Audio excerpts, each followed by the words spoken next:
Everything's good to go, Sam? All right, thank you so much. All right, welcome everybody. We are a little bit late, 9:01 a.m. Thank you for your patience. It is Tuesday, June 22nd, 2021. This is the regular meeting for the County Board of Supervisors for the County of Lake. We are going to start with a moment of silence, and I believe that Supervisor Paiska has a moment of silence. So the Baradas family, which Moke and I went to school with, and the grandparents are still in South County, lost their daughter to cancer Sunday morning. So.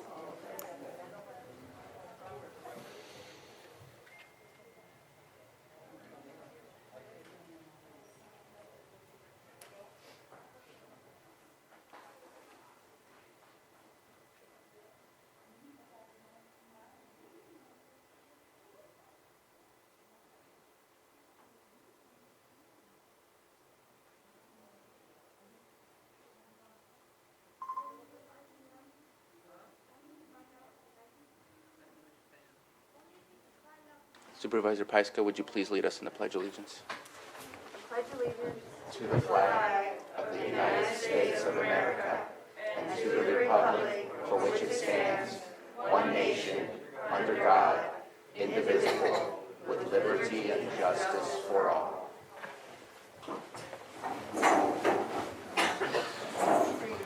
Thank you very much for that. Any extra items from Board of Supervisors or staff? And hearing none, let's go ahead and move forward. We have many items on our consent agenda. Is there any items that Board of Supervisors wish to pull? And let's go ahead and open it up to the public. Are there any items that the public wishes to pull from our consent agenda for further discussion?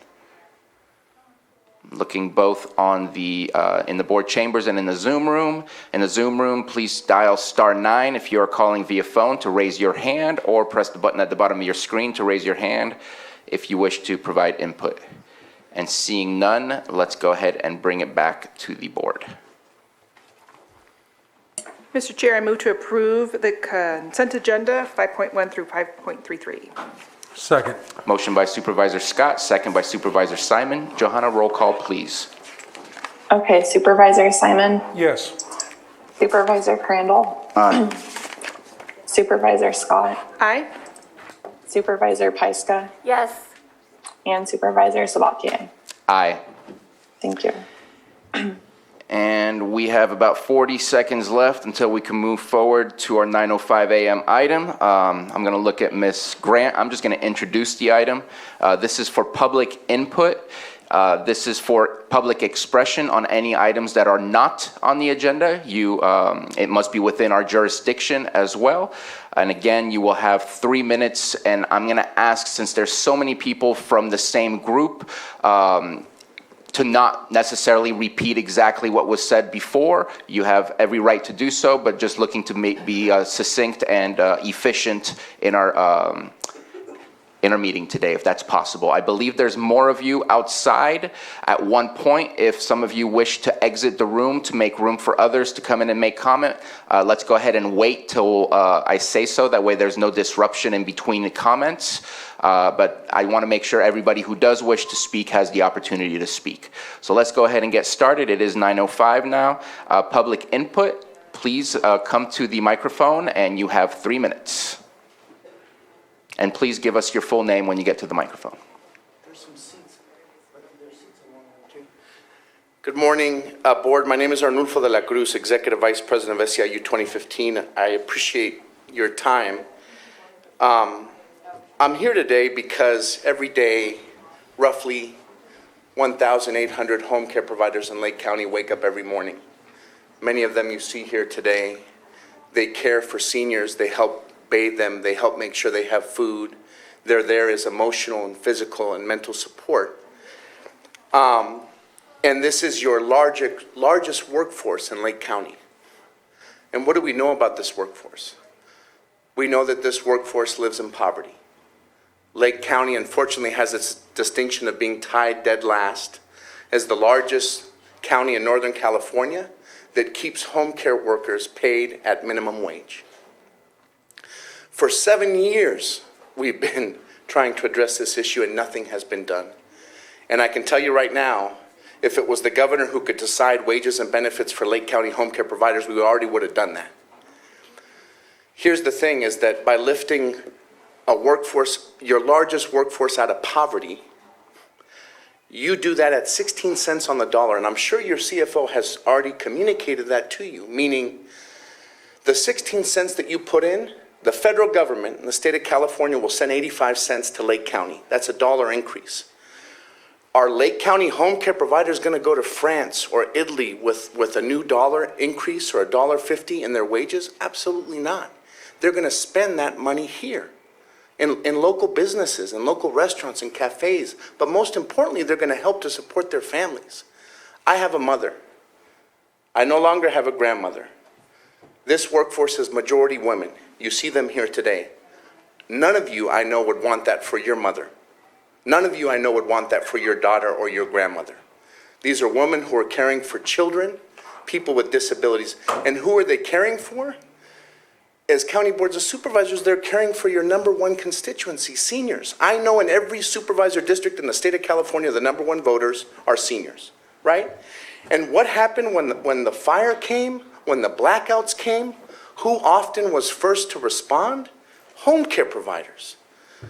So we can't keep pushing them to the side. The time is now to take action. And as you deliberate over the next couple of days and you talk about the future of this workforce, it's time to get our thumb off of them, allow them to flourish. They're caring for families. They're caring with people with disabilities, right? So you have the power to do that.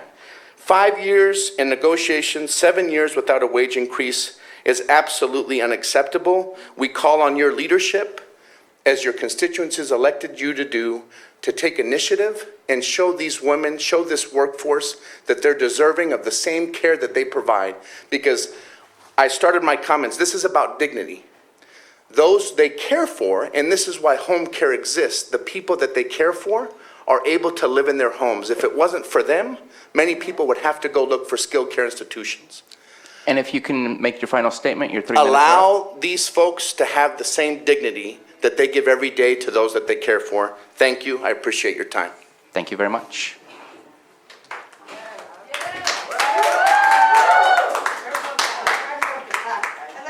Please, let's go ahead and keep moving. No worries. My name is Amy Carson, and I'd like to thank the board for allowing us to be here. I represent us, the home care workers, and my clients. As you know, the cost of living has gone up, and our wages have not gone up. There's definitely a price gap between Lake County and Sacramento. I'm from Sacramento, and I understand that when the products and gas comes up here, they have to take a truck. So actually, things are becoming more expensive in Lake County than they are other places. And with that said, we're asking for a new contract, entering into the $15 an hour. And after seeing a lot of people asking for this, if the caregivers can't afford child care, which they have kids and can't care for their own family, how are we going to care for our clients? I'm taking my client out and he can't afford things because things are becoming more and more expensive here. So sometimes we have to help them with money, and over time, if the wages aren't going to go up, then you're probably going to lose a workforce. Because the bottom line is people have to take care of themselves, they have to take care of their families, and you got to take care of yourself before you take care of anybody else. And with the cost of living going up, it's making it near impossible to even have this job. I drive from Sacramento. I take care of my brother. My mother's up here. She's almost I don't know how she's doing, like I said, it costs more and more when we take the clients out. The gas prices are going up. We don't have money for gas prices. What are we supposed to do if we don't have the money to do the job? So I gracefully ask for a new contract. I believe that it's time. It's been quite a long time. I've been a CNA for like 22 years. So now that I care for my brother here in Lake County, I'm seeing this is a different need, and I enjoy it. And I'm hoping that we can head into a new contract and have the new minimum wage, $15 an hour. Thank you. Thank you. Any questions or? No, Okay. in public I think I comment, we said don't anything. go into discussions. Expenses gone up and wages haven't. That's kind of what's happening, so, thank you. Thank you. And just a reminder that in public comment, we can't engage in discussion as it has not been agendized to prepare the public or the Board of Supervisors to entertain a discussion. Okay, excuse me, I'm not going to be as polite as she is, I'm sorry. My name is Antoinette Skiles, and I do, like I say anywhere else, you Board of Supervisors were voted in to take care of your counties. And to take care of the county means taking care of the people that live in it. This is a rural area, and I don't mean to mention about the fires, but yes, we were the first responders. You need to really care about the county you're representing as well. You know, because I'm seriously saying you got voted in to make a difference. You either want to leave your seat making the difference, or you want to sit there and drag on the next 20 years and say, yeah, we never got to that item. I never did anything in that item. They didn't even hear me speak. This is the time. This is the time, and the time is now. Because I can probably guess that there might be one person under the age of 50 here. So we're not getting any younger. We're getting older. I'll be 60. And if home care doesn't do something now for my grandchildren to be able to take care of my children or so forth, thank God there's fifth generation here. But I'm telling you, you need to make a difference. You were put in these seats to make a difference. Thank you. Thank you.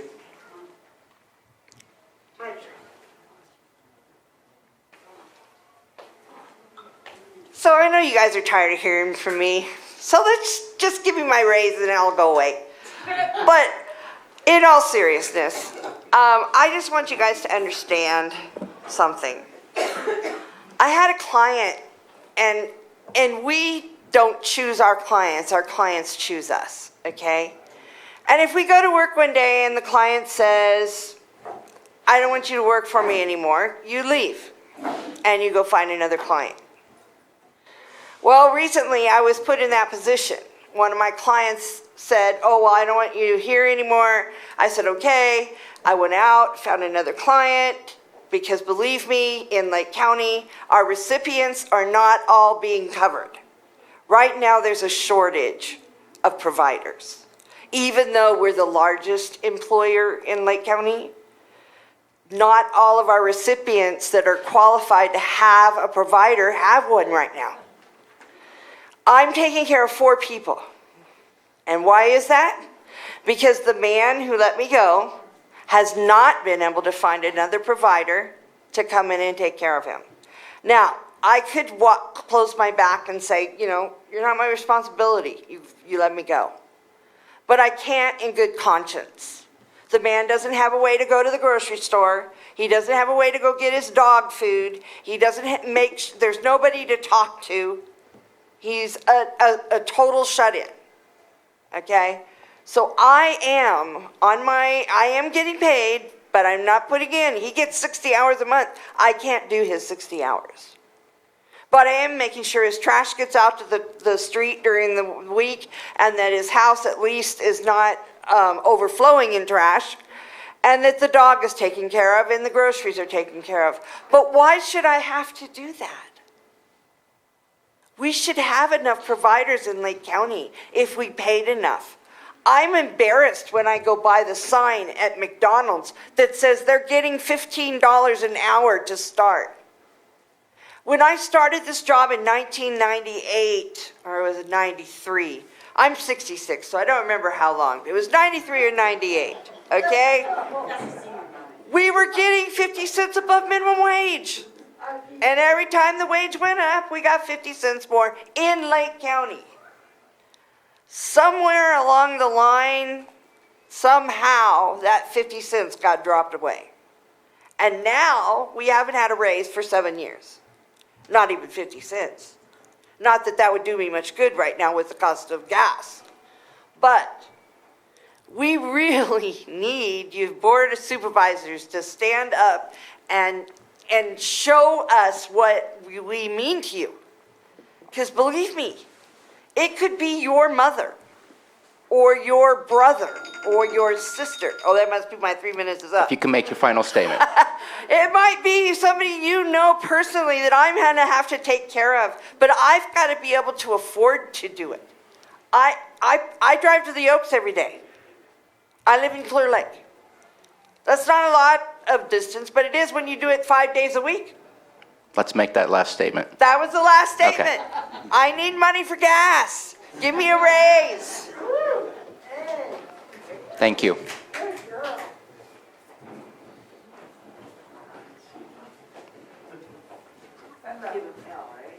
Hello, thank you for listening to me.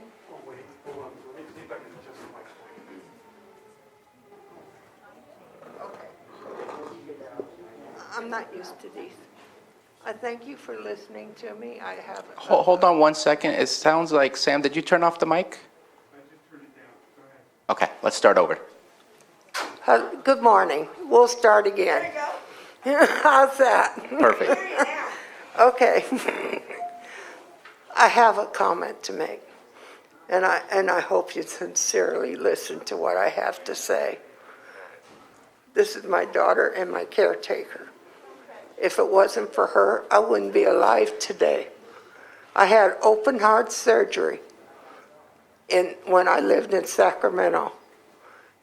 And she was the only one that was there for me. And please, these people deserve a living wage. Something that they can go to the store and get what they want, not what they, oh, can I afford it? Please, just listen to what I'm saying. There's so many people like me and others that are like that need the help. But they need to take care of their families too. So please, just think about it, seriously. And thank you very much for listening to me. I'm done now. Can I ask you one last question, or my first question? We need your name for the public record. Is it Barbara possible? Nichols, Thank you. you're welcome, and have a pleasant day. I'm Sherry Williams, and I don't know if you're aware of it, but the whole state of California has been audited by our auditor in Sacramento. Your data from the counties are unreliable. It's garbage in, garbage out. You really need to check that data, because I'm going to tell you something. They have found there's a lot of discrepancies in it. A lot. And I'm telling you, to live in this county at a livable wage is $23.84 in 2020. We're in 2021. 50 cents is nothing. 50 cents is when I used to babysit back in the 70s.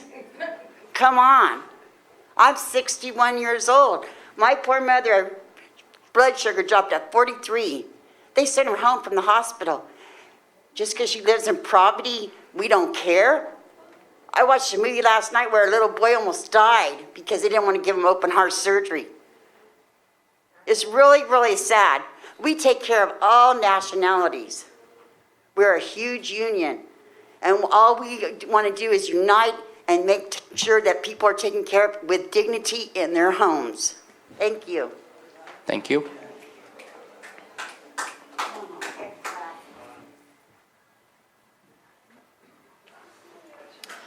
Greetings. My name is Vivian Deniston, and I am the Regional VP for Lake County and a proud member of my union, SEIU 2015.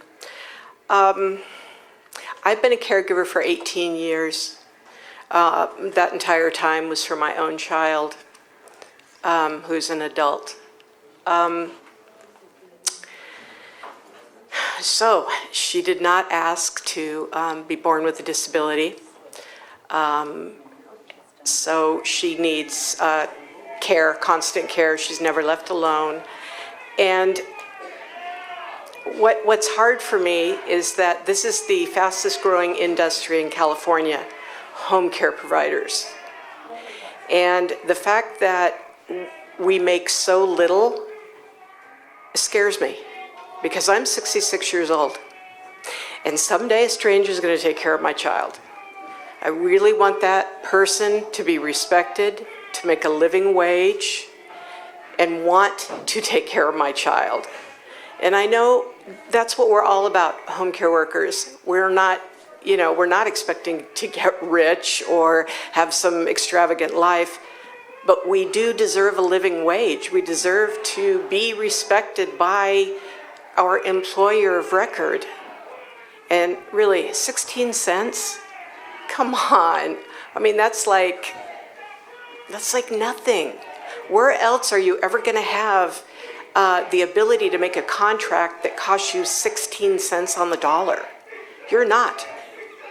So please, we need to think about the future and make this the best program that we can, so that people like my child, when I'm gone, I don't have to worry about somebody taking care of her that doesn't make even 50 cents over minimum wage. Please.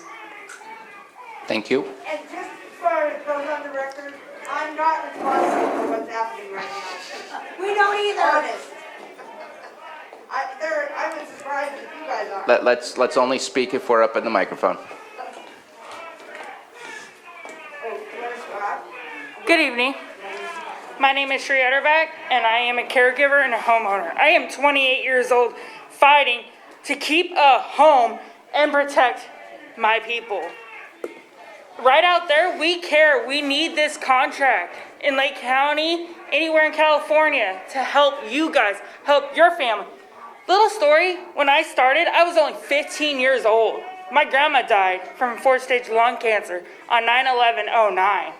And she told me to protect what I believe in. These lovely ladies out here, the people out here, support. Please help us. We don't want to keep coming back. We're just tired of being mistreated. Respect us, protect us, and pay us. Thank you. Thank you. Any further public comment?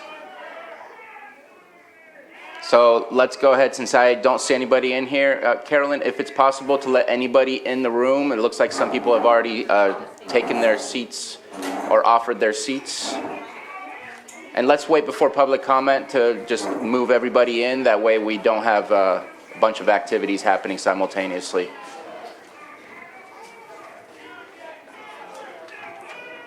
And that seems to be it from the lobby area. Okay, let's go ahead. Hi, thank you for having me today and listening to us. My name is Kendra Kramer, and for more than 20 years, I have been justifying the existence and worthiness of my child, myself, and those that care and first support us, while under government scrutiny and judgment every single month. This will not end until death. My children are 3, 4, 16, and 20 years old. A monetary value cannot be put on the changes to people, programs, policies, and service, access to care, removal of barriers, open doors for others, work with nonprofit and government-based organizations, and countless community-based resources and support that we have brought to Lake County. Because our existence, this is home to me and my family, and we care. People should be able to thrive at their homes, in their hometowns, and in rural communities, regardless of vulnerabilities. IHSS is a division of Medi-Cal, which is operated by California Department of Healthcare Services, DHCS. This is healthcare that we are talking about today. That means providers and clients are protected and obligated by federal and state privacy policies such as Health Insurance Portability and Accountability Act, HIPAA. However, I do have some information to share with the public. California's Medi-Cal budget is $22.5 billion from the general fund, $118 billion overall. However, I want to be clear that we are talking about pennies on the dollar here today in cost to the county in exchange for invaluable resources and revenues added to our wonderful Lake County communities. The Board of Supervisors cannot support health and wellness in any aspect for any entity, cause, function, board, or committee without supporting IHSS and everyone involved in it. IHSS is an essential part of the operations of a county organized health system like Clay County operates on in order to receive their funding from the state and federal government. The people of Lake County elected the Board of Supervisors to be community-minded for all people living in Lake County. If the Board of Supervisors has issues with the IHSS program, how it is funded, how they run essential operations, who uses the program, and who is employed by the program, they need to take it up with DHCS and their state and federal governments. Not take it out on the struggling, traumatized, vulnerable community members and residents of Lake County that are just trying to survive in their homes. How am I on time? Am I okay? Someone else is keeping time, I don't know. 20 seconds. Okay. All doing good. Okay. What is a community health needs assessment? A community health needs assessment is a systematic process involving the community to identify and analyze community health needs. The process provides a way for communities to prioritize health needs and to plan and act upon unmet community health needs. Do you want me to continue? It looks like you have a relay going on, and you're going to pass the baton? Yes. Let's go ahead and keep that going then. Thank you. Yep. Yes. I'm Leticia Sanchez, and I'm going to just read some of Kendra Kramer's statement. She's one of the constituents here in Lake County. Lake County has 64,562 residents with 29,267, or 45% of these residents receiving Medi-Cal benefits through PHC, Partnerships Health Plan of California. Is the organization responsible for managing Medi-Cal through the county organized health system of the PHC member population in this county. 20% are ages 0 to 10, 16% are ages 11 to 19, 30% are ages 20 to 44, and 22 are ages 54 to 64. And 10% are age 65 and over. 88% of the PHC members primarily speak English, while 12% are speaking Spanish. The ethnicity for the population includes 62% white, 24% Hispanic, 3% Native American, 2% African American, and 8% others. Many seniors and disabled adults have PHC as a secondary insurance, and those people were not counted in this survey. I will argue that makes the vulnerable populations of the people over 50% of the entire population of Lake County. What is a vulnerable population? Vulnerable populations are groups and communities at a higher risk for poor health because of their barriers that they experience to social, economic, political, and environmental resources, as well as limitations due to illness or disabilities. The vulnerability of these populations can be measured based on racial and ethnic minorities, the uninsured, low-income children, the elderly, the homeless, those with human immune deficiency viruses, HIV, and those with the other chronic health conditions include several mental illnesses. Vulnerable populations of people face a multitude of stigmas, judgments, and criticisms from everyone: society, friends, and family members, government workers, programs, and resources, most of which are supposed to only be there for love, support, and help. Vulnerable people are more likely to experience abuse across the life continuum, and often starting in childhood. Poverty is one of the contributing factors that make a child vulnerable. Most children living in Lake County are living in poverty or below standards. Severe housing problems are characterized as overcrowding, high housing costs, and lack of kitchen or plumbing facilities. 26% of Lake County's populations are facing severe housing problems, adding to the numbers of vulnerable people living in Lake County.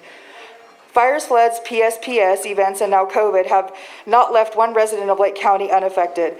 We are all traumatized and have experienced more as an entire county than most people face in their lifetimes. We are Lake County strong. We are defining emergency preparedness, defensible space, disaster response, shelter in place, essential workers, and community mindedness years before COVID. COVID brought to light the lives of IHSS workers and the lives of those that live sheltered in place at home from the rest of the world. The Board of Supervisors needs to stop making vulnerable people beg for dignity, respect, and acknowledgement, support, time, or monies. There will never be any equity among vulnerable peoples, the majority in the Lake County communities we love in our homes and with the rest of society, as long as the Board of Supervisors continue to single out and exclude the IHSS program. Residents of Lake County need to know that their elected officials have everyone's best interest in mind, especially now after more than a year sheltered in place from the outside world with no resources or relief. We have kept our most vulnerable clients healthy and safe during the COVID pandemic. often at the expense of ourselves or caregivers. County programs, resources, services, community-based organizations, and the rest of the residents of Lake County need to know you understand the healthcare system and the functions of each entity involved. They need to know you support health and wellness of the communities. You've been elected to serve as a whole operation, not just vanity. And your 3 minutes are up. If you can maybe get to the last. We got a relay. My name's Calvin. I'm going to be finishing up the statement of Kendra Kramer. They need to know your support and you support health and wellness of the communities you've been elected to serve as a whole, not just in vanity. Removing homeless off the streets to appear to be supporting people and their health while failing to help and support working people make happier, healthier homes is incredibly vain. Failing to provide a good contract for IHSS workers, knowing that there are families dependent upon this income, is counterproductive to all of the adverse childhood experiences work that you do. The poverty and education that Dr. Donna Beagle has brought to Lake County and is a slap in the face to every entity and person involved in health and wellness in Lake County.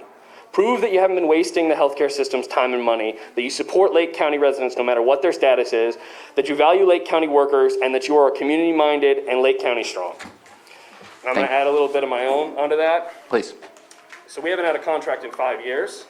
However, when COVID hit, y'all were very quick to classify IHSS workers as essential workers and ask them to risk their lives to help keep the disabled and the elderly out of their homes, to save their lives, out of facilities, save their lives, because COVID was running rampant in those facilities, right? And it saved you money in the process, because those facilities don't come cheap.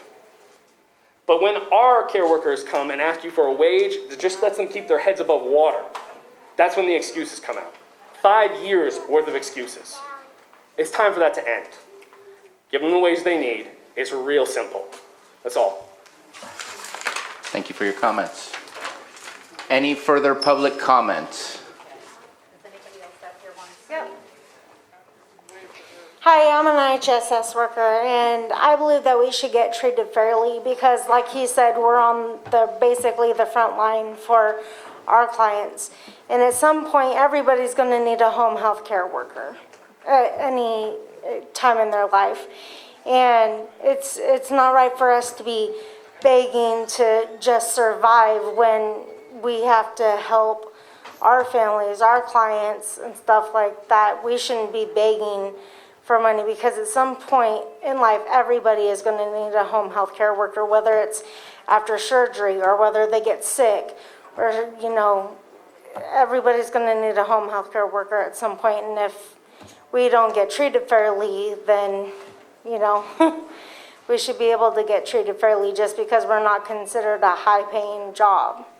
A lot of the times we are the only people that can get to them when they need help or something like that, and we have to stay with them until an ambulance gets there, until they get to a hospital.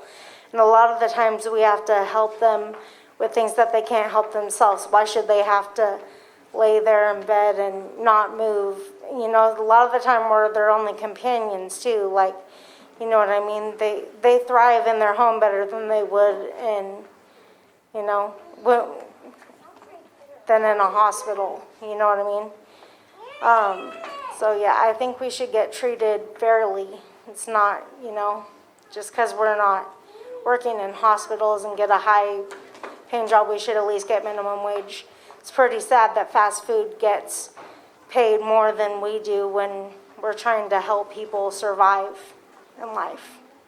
So I think we should get treated fairly and recognized as an actual job when people don't think that we're an actual job.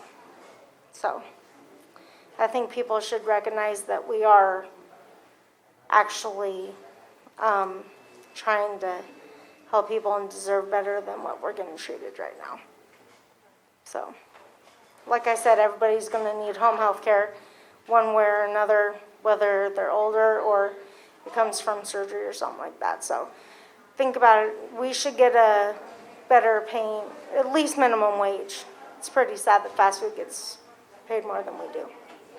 So everybody's going to need it at some point in their life. So just think about that. Thank you. Any further public comment?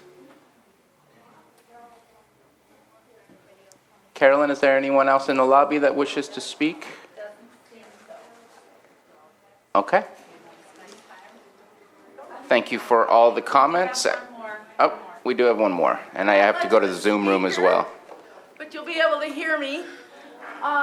We need you to speak in the microphone so everybody on that's listening on television or live stream can hear you through the feed. I'm new at IHSS, and I'd like to ask which one of you, as a supervisor, sits on the governing board for IHSS? Isn't there a supervisor that sits on it? Meets with them? There are appointments, but no supervisor is on the governing board. Wow. Mr. Chair, you are on the Board of Directors of the Public Authority. All That's five pretty of you embarrassing. are the Board of Directors. I've never been invited. I've been to a meeting before with the person that I've appointed before. Robert is my appointee. Robert Taylor, I believe, is his last name.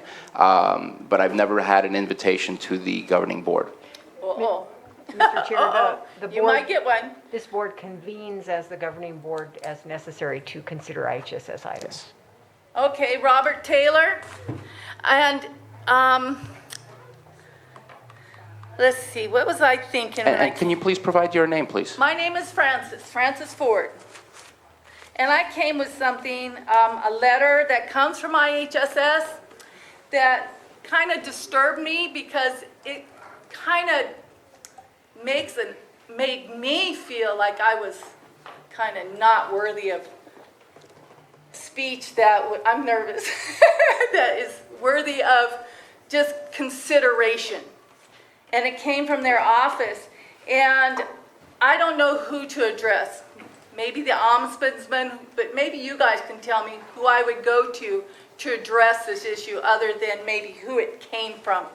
Because I don't think issues always get done by who breaks the thinking. You know, you have to have new thinking. So I also am an IHSS person, but I've been a person who'd like to see people age in place, age in their homes, dignitively, you know, with dignity. I am nervous. And we all know you need more money sometimes. But it's not just money, it's benefits that come along with the money. You know that you can go on vacation and feel great with $80,000 coming in a year. But people who get $14 an hour, what are we making? $20,000 a year, $30,000 a year? They don't even get vacations, half of them. So how do we rethink it so that we want to give more money? It's like giving more land to people, having more homes for people. So there's a place for this in our budget. If it comes from HUD, maybe. HUD has money for people to age in place. Maybe we just need to help contract from them. I don't know. But I think there's a willingness in your heart, but is there a way to make that heart move it to the financial part of it? So I'm done. Thank you. I don't need 3 minutes. Bye. Thank you very much. Good job, sister. Good Hello. I decided I would speak. I'm Chloe Carl. At one time, I was the head of the IHS Advisory Committee for 4 years. And when I heard the talk about who was representing the Board of Supervisors, that we had Ed Roby, we had Denise Rushing, I forget who else, but we had several people that made an effort to get to the meetings each month, and it was appreciated. I want to say that when I was there, we did our best to provide training, and from what I'm hearing, there isn't adequate training for people. There's a lot of need there's fall prevention, there's how do you transfer safely, and some of these workers they're so needed, and they come on and they have very inadequate, training. You can't just watch a video and learn how to do these things. So we would bring in people to do that.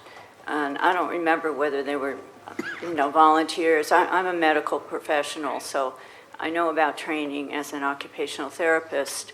And the essential work that's being provided I just want to understand the respectfulness of the people who are in this field. in this field of work, because I just see it today with the sensitivity of everybody out there. So I want you to consider that, and consider that the money that any increase in wages, they're going to spend it back in the community. This is what happens. It's been shown, especially we have pretty much mostly female providers. So those are just some considerations I wanted to add to some of the things that have been heard. So thank you for listening to me. Thank you. Any further public comments? And nobody left in the lobby? Oh, nobody left to make a public comment, that is. All right. Thank you all for your comments. They have definitely been heard. And we are going to move on to our 906 presentation. And I don't see anybody here in the board chambers for that presentation. I'm sorry to interrupt, but we had a hand raised in the Zoom room. Thank you so much for bringing me back to the attention of the Zoom room. I did see phone 6205, and I completely forgot, so I apologize for that. Let's go ahead and unmute that phone. Please give us your name, and you have 3 minutes. Good morning. Can you hear me? Yes, we can. Thank you so much, and thank you for including me. This is Bart Levinson.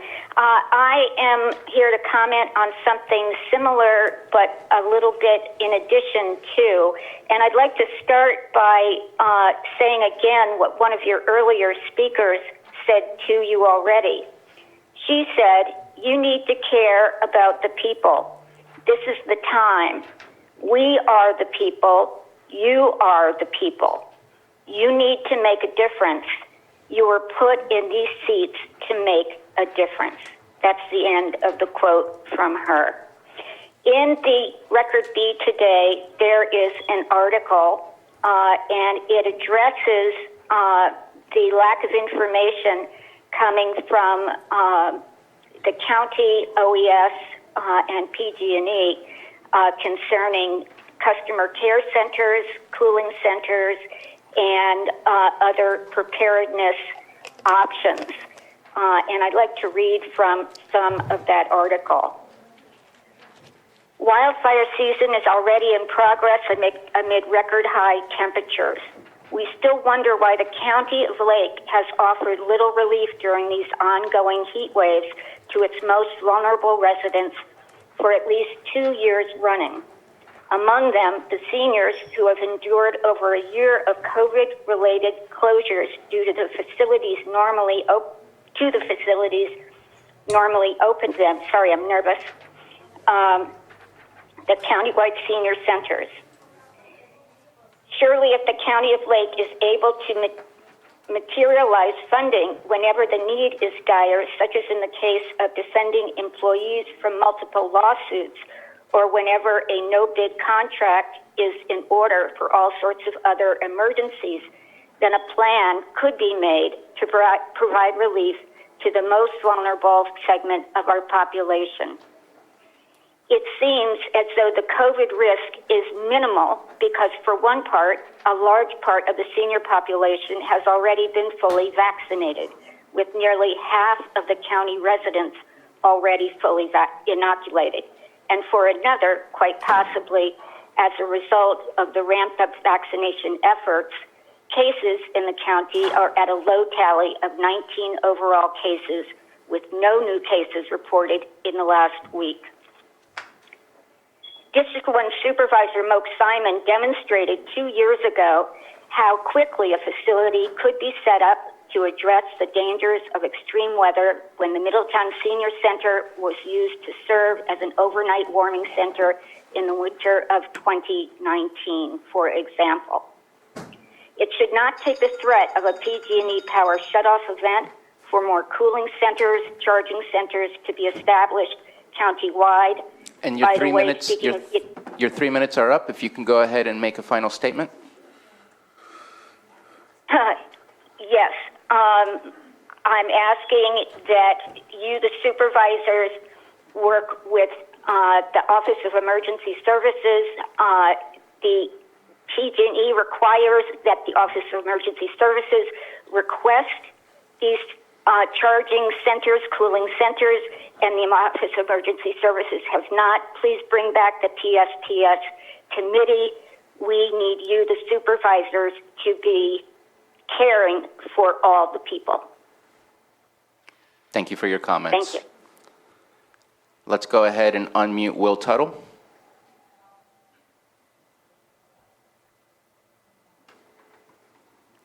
Thank you. You can hear me? Yes, we can hear you. Oh, okay. Thank you. Thank you very much. And yeah, I'd like to basically protest against the state of emergency that has been in place now and has continued to be in place here in Lake County because of COVID-19. I think it's very unwise to have a state of emergency. It's a tremendous amount of evidence that it's based on fraudulent data, on a PCR test that is well known and has been said by very high-ranking and respected health authorities like John Ioannidis at Stanford University and many others that this PCR test, which is the gold standard for having COVID, is completely non-functional. It's easily manipulated. The inventor of the test, Carrie Mullis, who has now passed away, but he said it can never be used to diagnose anything. And so what we're seeing happening is a tremendous amount of fear continues. The vaccination program is killing more people than ever and causing a lot of suffering for young people. There's more people dying. We're over 6,000 people that have died from this now nationwide, and this number is well recognized to be a gross underestimate. So I'd like to emphasize the importance of love as a healing power, and which is really the opposite of fear. When we close down businesses, we force people into fear. We're causing a lot more suffering. And I'm hoping that you will be proactive in the response to this, especially now, and do education to help people eat better. And one of the things that I've been doing for many years is traveling all over the United States. I've spoken in all 50 states and over 50 countries all over Asia, Europe, North and South America, Africa, the Middle East, Australia, New Zealand. And people are very hungry to hear. My book has been translated into 16 languages by volunteers. It's just about the keys of health, and the health really requires healthy nutrition. People's bodies are trying to clean out toxins, and adding more toxins in air and food and water and in toxic medications that are being forced on people by big pharma, which has taken over the media as well as the governmental agencies.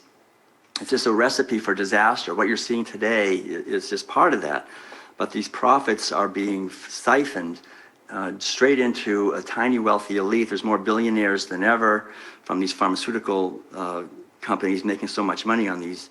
And people are suffering. And there's been good things that have been suppressed. It's well known that ivermectin, hydroxychloroquine, budesonol, as well as vitamin C. And your 3 minutes are up. If you can please give us your final statement. Very effective. It's only been, okay, I'll wrap it up. It's only been states like California, New York, Michigan, and a few others, and a few European countries where we've had this disaster. The rest of the world has had there's no increase in deaths. So really, please do an investigation and educate and use love rather than fear. Thank you very much. Thank you for your comments.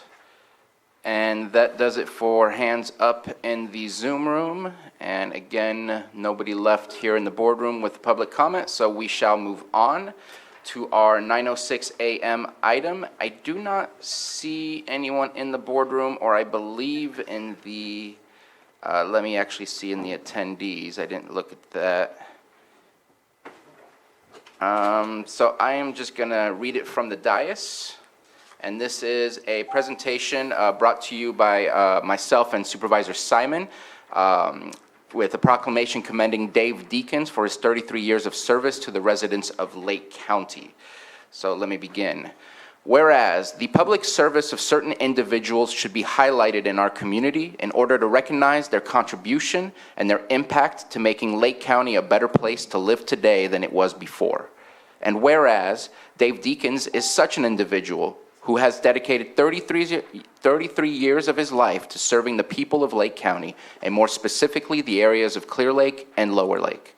And whereas Dave Deakins has lived in Lake County his entire life, including graduating from Lower Lake High School, and continued his support for Lower Lake High School sports as a founding charter member of Lower Lake High School Football Fundraising Association, LLHSFFA. I hear there's a way to pronounce that, but I was probably going to mess it up.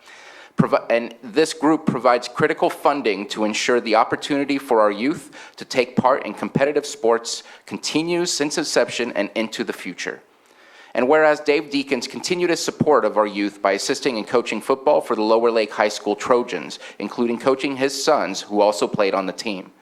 And whereas Dave Deakins was hired as a permanent full-time employee in 1996 as a firefighter for what was then Lake Shore Fire District, prior to consolidating to Lake County Fire Protection District. And whereas Dave Deakins was promoted to apparatus engineer in 1999 and became fire captain in 2005, where he has played a crucial role of being in charge of all facilities while also performing routine and major projects. And whereas Dave Deakins has been instrumental in assisting our new fire marshal, Corey Smith, as well as a tremendous mentor to numerous probationary firefighters. And whereas the city of Clear Lake hired Dave Deakins in 2017 as a part-time building inspector, allowing for an amazing coordination between the city building department and the district to ensure open lines of communication in order to enhance the safety of all new development. And whereas Dave Deakins will be retiring on July 1st, 2021 to be with his family, embark on new adventures, and create new experiences and memories, and he will be greatly missed in his role at the Lake County Fire Protection District. Now therefore, be it proclaimed that the Board of Supervisors of the County of Lake recognizes the vast contributions of Dave Deakins and share their unconditional gratitude to the great and often heroic service that he has provided to his communities, and wish him and his family the best as they move on to new endeavors. Adopted this 22nd day of June, 2021. And I will add a statement that Dave has been involved in the many fires that we all know too well in our recent past. I did not want to speak of these in the proclamation because oftentimes those fires take away the spotlight of the individuals. There's so many people involved in fighting these fires, but he has been there throughout all of our tragedies, throughout all of our crises, and he has selflessly put himself on the front line for all of us. And I really appreciate Dave as a person and the service that he has provided to our county.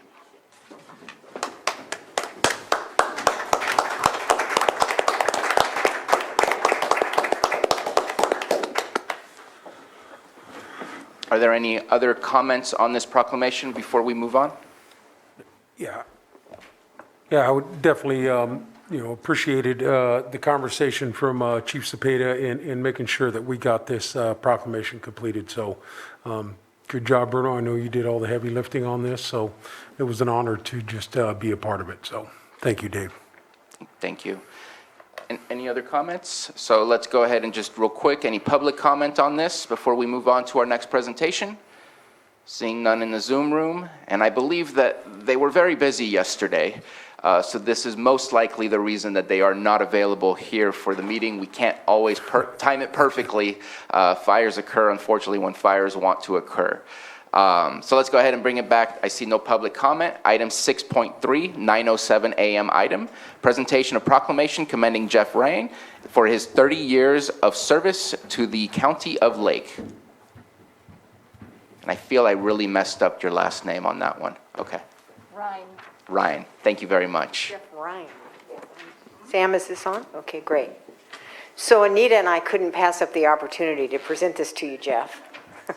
Having worked with you most of the years that you've been here. I'm going to dance later. So today we're commending Jeff Ryan for his 30 years of service to the County of Lake.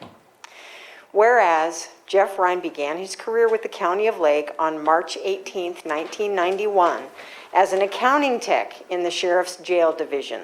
And whereas on November 2nd, 1993, Jeff was promoted to administrative analyst in the County Administrative Office, where he successfully performed a wide variety of assignments, including assisting with the county's annual budget preparation, serving as a liaison to several county departments, and preparing staff reports and presentations for the Board of Supervisors and others. And Whereas on July 1st, 1999, Jeff's position was reclassified and he was promoted to Deputy County Administrative Officer and continued distinguishing himself for his capabilities relative to county financial matters, including assuming the lead role in refinancing of several assessment district bonds, which resulted in significant savings to the taxpayers and to the water and sewer ratepayers of Lake County. And he also assumed lead staff responsibility for administration of the Risk Management Division after reorganization of risk management into a division of the Administrative Office. And whereas on January 2nd, 2013, Jeff transferred to the Public Services Department, where he served as Deputy Public Services Director, responsible for planning and direction of many of the department's mandates and special projects. Whereas in 2015, after the devastating Valley Fire, Jeff stepped up as a disaster service worker to coordinate local, state, and federal representatives to manage the extraordinary volume of donations the county had received on behalf of wildfire survivors. And whereas also in 2015, Jeff returned to the administrative office, where he was later promoted to Chief Deputy County Administrative Officer, again having an instrumental role in budget and finance and in training, transition, and success of the leadership staff. And whereas on September 1, 2018, Jeff transferred to the Office of the County Council as Risk Manager, where he has shown an unerring ability to recognize, understand, and apply the principles of risk assessment to effectively balance the need to reduce potential liabilities while still advancing the goals of the county in moving projects forward. And whereas Jeff has been a loyal, steadfast employee able to move effortlessly among various county departments, sharing his fiscal expertise and common sense approach to solving many issues facing county government. And whereas throughout the course of his work, Jeff has established many meaningful professional relationships that have served the county well throughout the years with county employees and representatives of state, local, and federal governments. And whereas after more than 30 years of proud public service, Jeff will retire from the County of Lake at the close of fiscal year 2020-21. Now therefore be it proclaimed that on behalf of the Lake County Board of Supervisors, Jeff Ryan is commended for his years of service to Lake County and wish the utmost happiness in his retirement. Adopted this 22nd day of June 2021.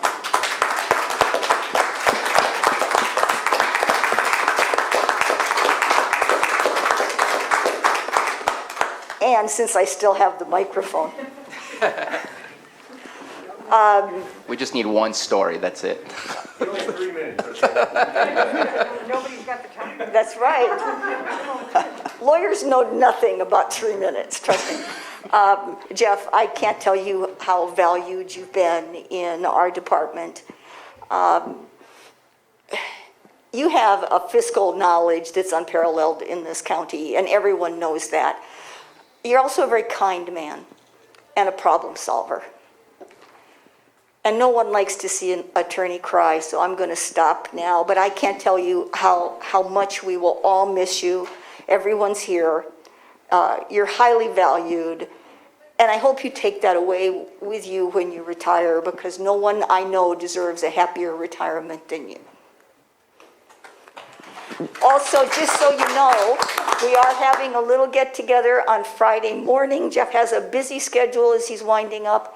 We'll be sending that notice out, and we're also going to do a Zoom meeting so people can record a message that will give Jeff a thumb drive, and he can take away everybody's congratulatory thoughts. Thank you. And no one could say that better than Anita, but the thing that I would like to add, Jeff, is you're also just a ton of fun to work with. So I've enjoyed working with you and laughing with you over the years, and so grateful to you, to all you've done for the county and for me in particular. So thank you so much. Thank you.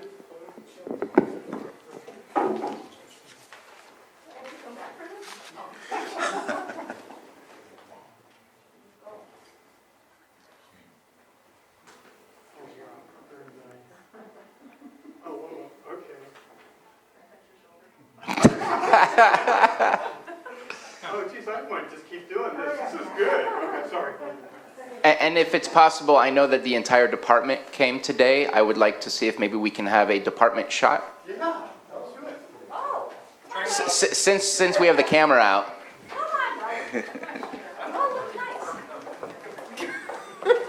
If we didn't?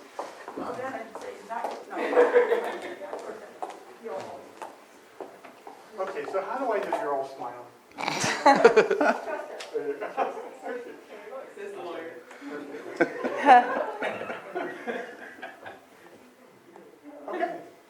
And before you all sit down, usually I would start with the supervisors, but since pretty much the entire department showed up, I want to make sure and give the department an opportunity if you wish to say anything during this public session. The attorneys are all walking away. Is this on? All right. Actually, I have to be in Department 1 in a few minutes, so it's a good timing. I've known Jeff for quite a while, well over a decade. I mean, he's been here already since when I first started. And he's always been helpful, always made himself available. We've worked on several projects, the county from his time in admin, through public services, and now to our office. And that's the one of the many things that's been consistent with Jeff is that he's always been professional. Well, I've always find him to be very friendly, respectful, always willing to help. You might not be aware of this, but you've helped me out a lot, especially when I first started out, more than you know, when I first started out, when you were working in admin. So no one deserves a better retirement than you do, Jeff, after all your years of service here. That's something that I look up to. And so congratulations on your retirement. It's very well deserved. Thank you, Jeff.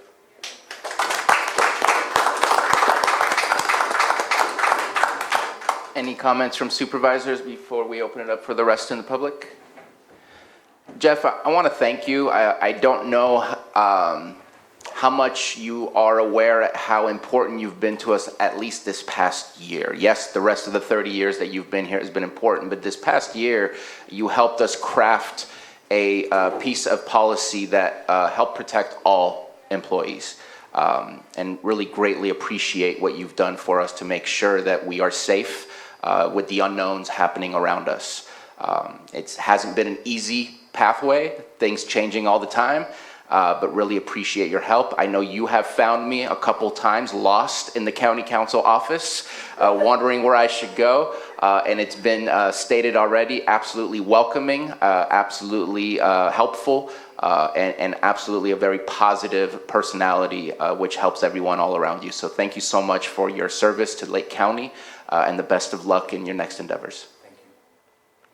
If there's no further comment from Supervisor Simon. Yeah, I'd just like to say the same. Obviously, coming on as one of the new supervisors, you were always available, answer the questions, and obviously you moved from the down here up to the top during that time. But Jeff, I was happy we were doing the stair job today because I got to walk to work with you this morning from our parking spot in public services. So thank you for your time here for the county and your dedication. But you are, as they have said, a kind person and dedicated to your job. So greatly appreciated here in Lake County. So thank you, Jeff. Just want to wish you well on your retirement. I know you will definitely be missed here on the county.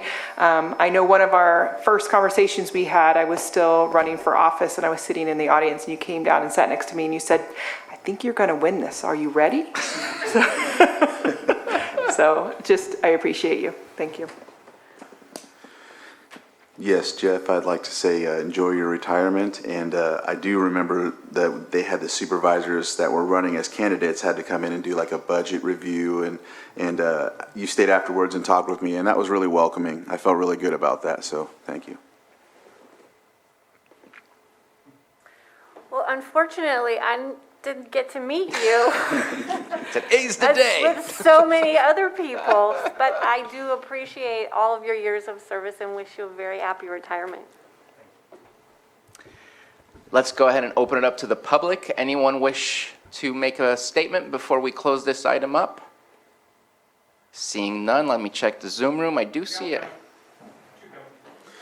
Can't run fast enough. I actually ran over, to be be honest, I was on the phone, I almost missed it. So if I'm out of breath, it's not because I'm crying, it's because I literally ran over from next door.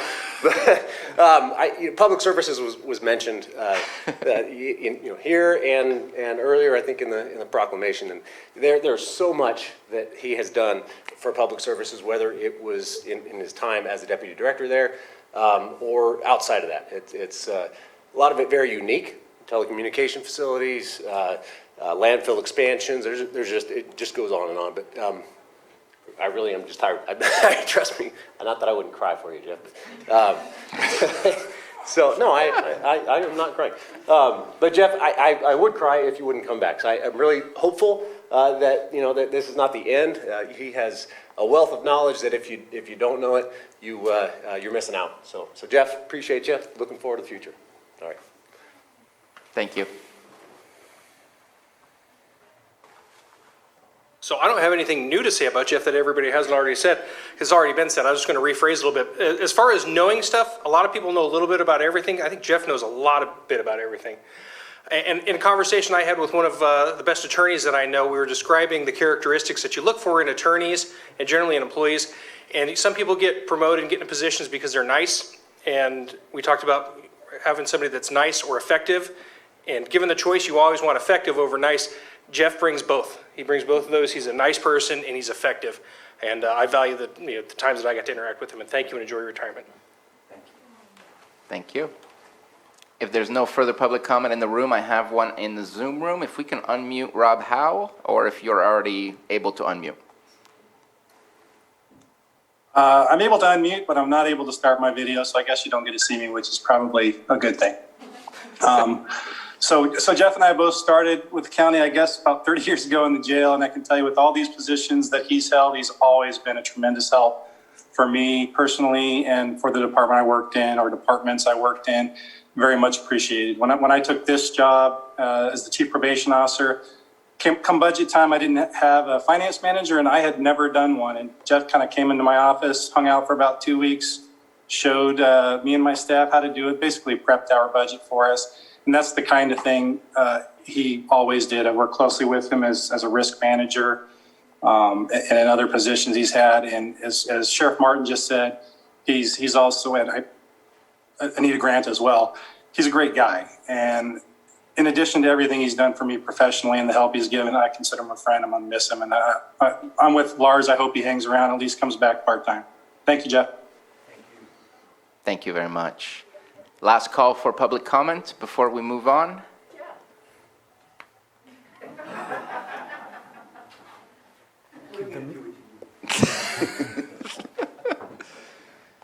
Well, ironically, I still don't know what I want to be when I grow up. But I do know that this journey, 30 plus years, has been very satisfying. And the credit for that goes, well, first of all to my wife, who's been my anchor. I'd be living under a bridge if it wasn't for her. But it goes primarily to my coworkers, especially those special few who routinely went out of their way to encourage me and assist me as we together endeavored to serve the public.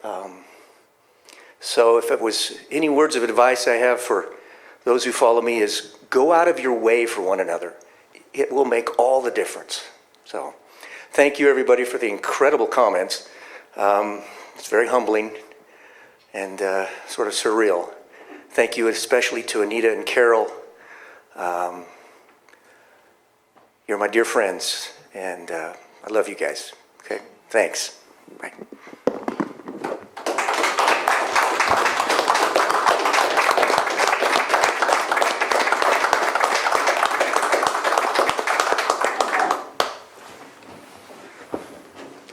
And I think the surreal will be when Anita's dancing. I didn't say it was going to be bad.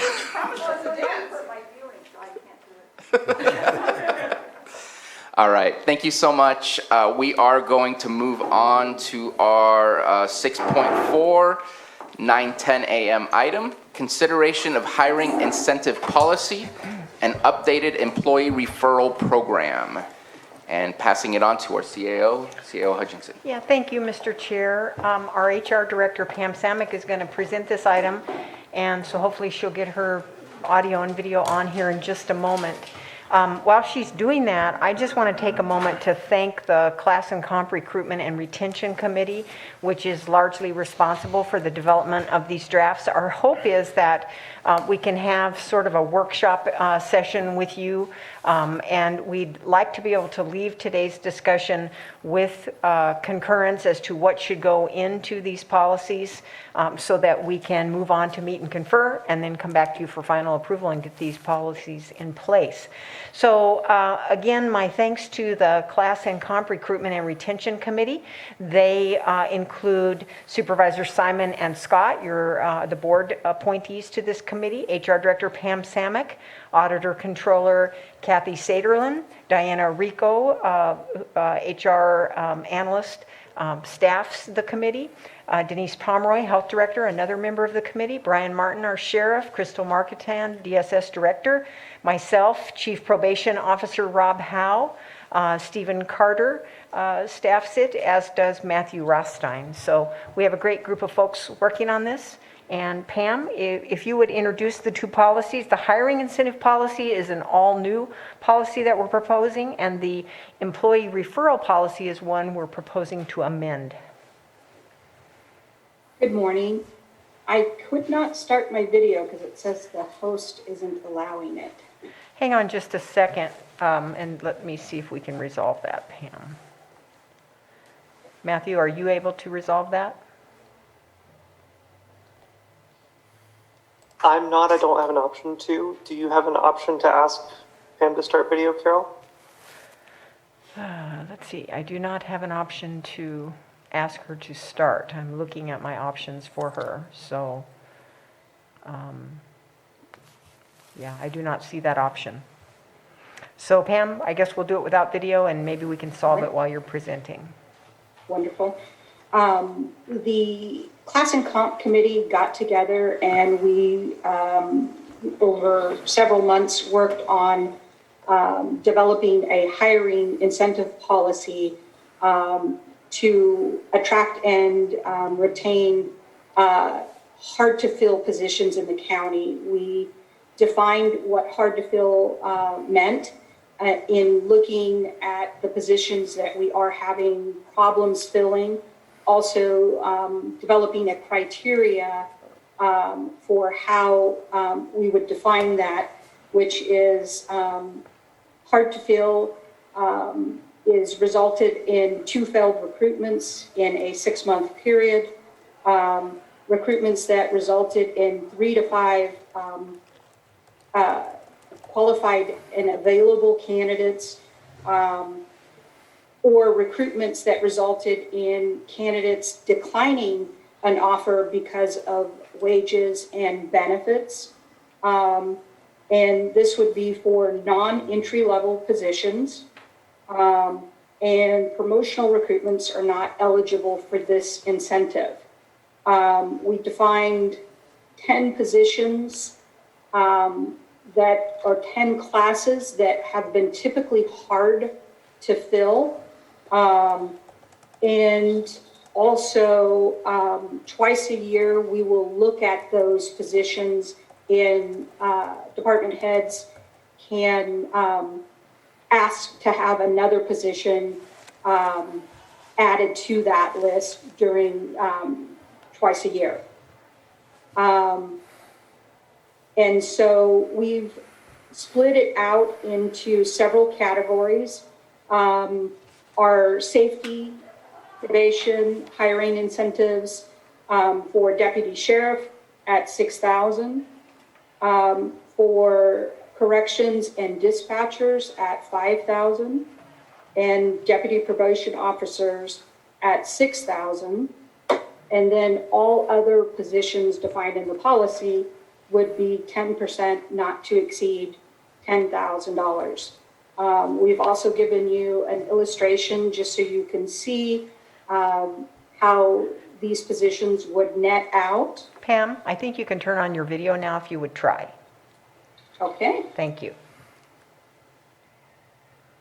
There you are. Thank you, Pam. There you go.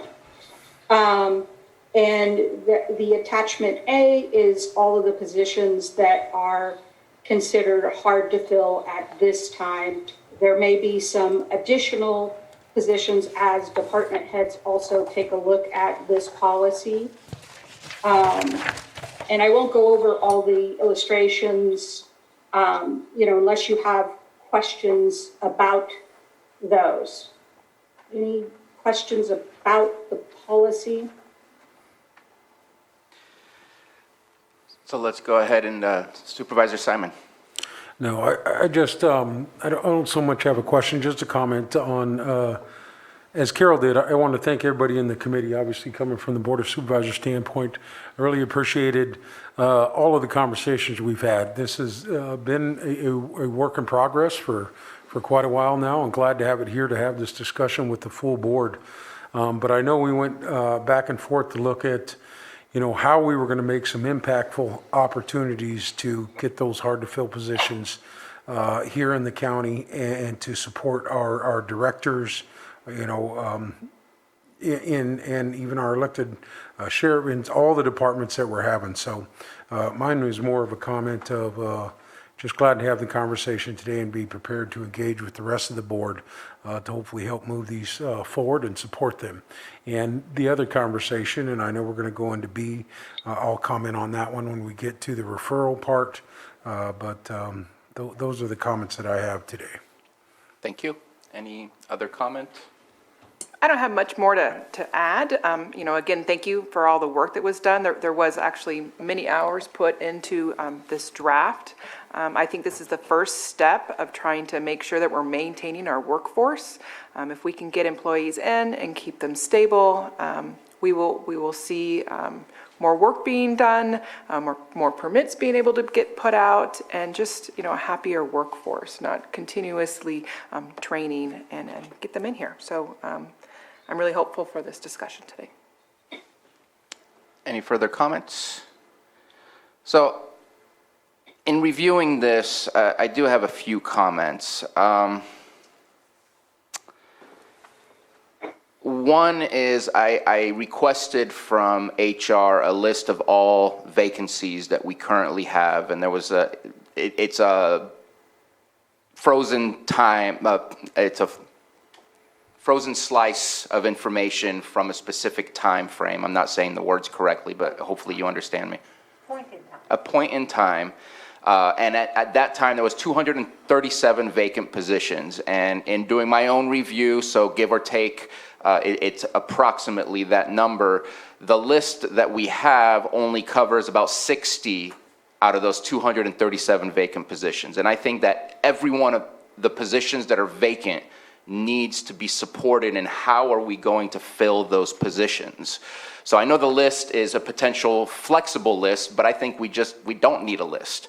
I think that if you meet the criteria of you've tried twice in the last 6 months and you have not been able to get, you have not had an offer taken, I don't think it should be, I'm not taking your offer because of your pay. I think it's just if they don't take the offer. I don't think it should be a specific about pay, because the overall outcome we want here is to fill the positions.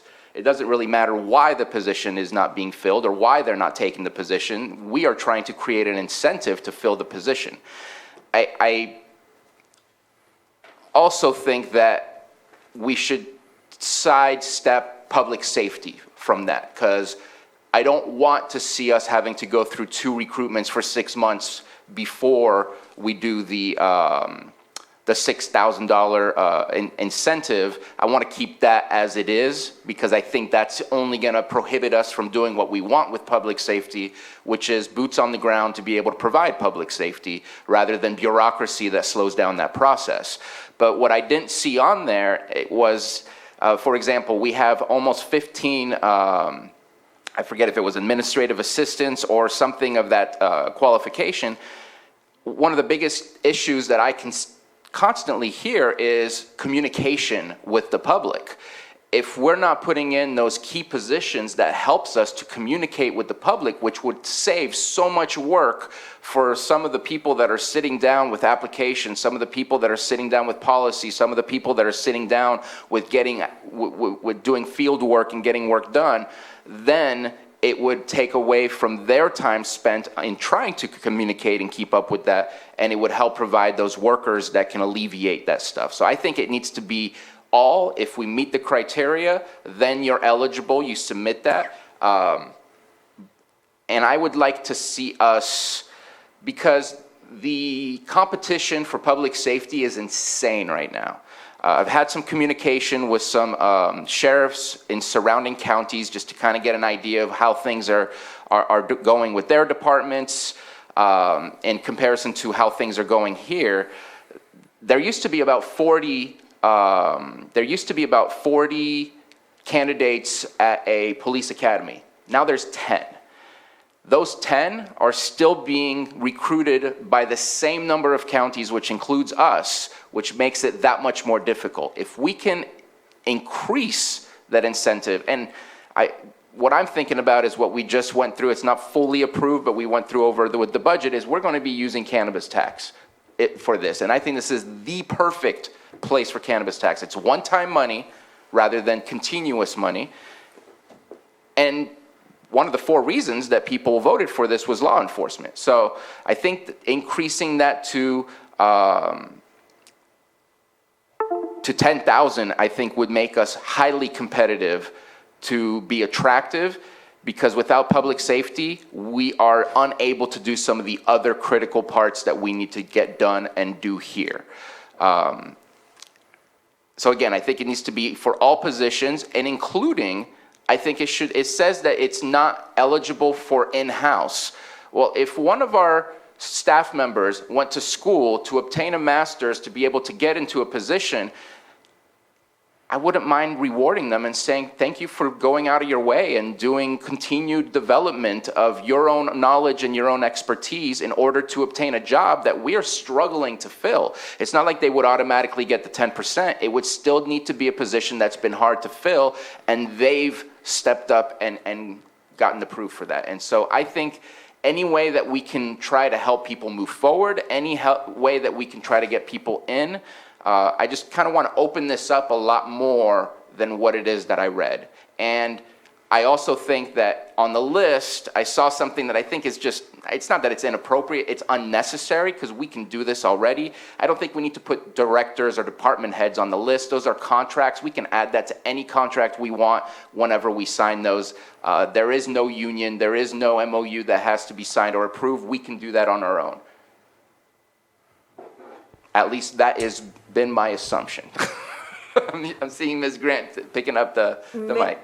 Many jurisdictions do retain the services of various department heads by contract. This county historically has not done. Okay, so it has to be through the management approval. It's not a union, but it's still Through the resolution, the management resolution process.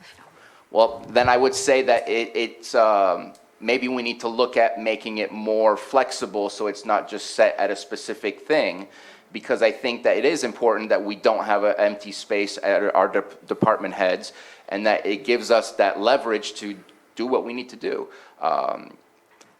So that's my main comments right there. Supervisor Scott. You know, I like where you're going, but I think we need to have a starting place. I would like to see what the budget would be if we completely open this up to all positions. I know we want to fill all our positions, but I think we have to look at this piece as just one brick in the wall, and that we have more work to do to try to get people in those seats. I think we need to start with the hard-to-fill positions, see how this goes budget-wise, and then come back to if we need to and add more positions. But I'm a little fearful of completely open it up. And if I may rebut, there's hard to fill positions that are filled. And so that part did not make sense to me as to why they're on the hard to fill position, other than maybe historically they're hard to fill, but they're filled today. Why are they on the list versus a position that's still vacant that we're struggling to fill? So that was one of my questions when I went through the list again of what our current vacancies are. I have a list of about a dozen to maybe 2 dozen that are on the hard-to-fill list, but are not on our vacancy list at this moment in time. So I think I might offer that, you know, we're coming out of a pandemic, and during the pandemic, our recruitment has just kind of been in a holding pattern. So I think, I mean, it's certainly true that we carry high vacancy rates all the time, but the vacancies you're seeing now may look different than they would if we weren't in the process of coming out of a pandemic where we're not getting applicant pools. So, you know, hopefully it will look different. I mean, we could authorize something like this as a pilot project if you'd like to try it, and let the committee monitor the success of it. The committee put a lot of time and energy into it, and honestly, we have the best minds, you know, on that committee, folks that study these issues and are dealing with these vacancies. The rate that you see there for the deputy sheriff, since you mentioned that in particular, it's presently $5,000. The sheriff indicated his desire to have it be raised to $6,000 in order to be competitive. And that would be a flat rate, not subject to the percent of gross pay. Supervisor Simon? Yeah. You know, and just as Tina said, you know, ultimately, we are looking for an overall fix. This is just one tool that we would, as the committee working, and obviously myself and Tina are on there, but we really had the expertise of, you know, the directors. You heard the list of folks that were on the committee that put this together. And moving forward, we felt like, all right, this is a good start, at least with the hard-to-fill positions. We got more work to do. There is no doubt about it. And this is only one spoke in the wheel. And, you know, trying to address everything on that conversation is going to be a real challenge. This is something we put together. Obviously, raising it, we understand that there is going to be a, you know, a workforce challenge for everybody right now. But this gives us an opportunity, one more tool in the box for our directors, for, you know, to go out there and help recruit. And we have such a great workforce here in Lake County. Our employees that have been here forever, we just honored one for 30 years. We have folks that are 1, 3, 5, that just put every day in. And our job, you know, overall is to try and just add to that workforce, to take the work and the stress off of them that they are right now. And I think what we put together here is a good start. I like Carol's idea of getting something implemented today and then coming back and giving this full board a report in about a quarter from now, I think would be realistic, because now we're just opening up on June 15th. We come back sometime in September, say, hey, you know, this is either working or it isn't, and we can look at some different opportunities. I think today's discussion, you know, to try and stay focused on what we brought today is real important. We're not going to fix everything. There is no silver bullet, but I think this is a step in the right direction. We as a committee, you know, had plenty of conversation on, all right, how do we do where it can be something that is effective and be put to work to bring in those hard to fill positions and get those put together. So that's kind of my thoughts on how we move forward, and be willing as a committee to do the work, to come back and give you the reports as a full board on how we're moving forward and if the incentives are really moving in the direction that we want to. And then we could look at if we've got to expand it at that time. We could have some more time to look that over. But, you know, I'd really like to be able to move forward with what was brought by the committee. So that's it. Supervisor Crandall? I really like that the 2 years is added to repay, or as a hiring incentive. I really wish it could be a little more, but I know that, you know, you guys probably hashed this out for quite some time. You know, I know being in these committees, you just go back and forth on, you know, different things. But I too agree with enhancing the safety to around 10,000 as similar to the incentive itself. So I'll just highlight that. So there, I do have one question and then just a consensus comment. Is there a maximum to be spent that maybe we want to kick it back and get a report on once we reach a certain amount? Just kind of Do we want to say at $100,000, let's see how this is working, or if we don't even spend that much? So if I could clarify, the assumption has been that we would spend cannabis tax on, to cover this cost for general fund departments, but for self-funded departments that have salary savings, the expectation would be that they cover it themselves. So we could, I mean, we can return at whatever interval the board wishes, but if you'd like to set that on the basis of funding spent, we could. I honestly think recruitment outcomes might be a better driver of our success with it. I would suspect that if we came back in 2 months saying we already spent $100,000, that would be a positive recruitment. Yeah, that would be a report as miracle. well. That would also be a miracle. Yeah. But hopefully in 3 or 4 months, we'd have some real traction with it. So at this moment, it's an unlimited amount, but we don't anticipate it to go over a certain amount because of the list that we have. Take away the positions that are already filled, and again, that list decreases yet again. And then I brought up the directors, because to be very honest with you, and it doesn't sound good, but at the same time, it's the reality of life. It's a struggle for Lake County to compete when it comes to finding new directors. We all know this. I think 10,000 needs to be more flexible. And I think that we need to just state and look at that there's the possibility of a signing bonus, and that we discuss those as needed rather than to limit it to 10,000, because to be honest, at 10,000, I don't think it's going to sweeten the deal all that much better. So, Mr. Chair, on a related note, there's a second policy that will be coming back to you, and it's the relocation policy. We felt that these policies before you today were the most critical for now, but in just a few short weeks, you'll also be considering the relocation policy, which presently provides for $3,500 for verified relocation expenses. And I imagine that we're going to recommend that be increased as well. And so conceivably, department head would be eligible for that as well. So the combined amounts may be reasonable. Okay.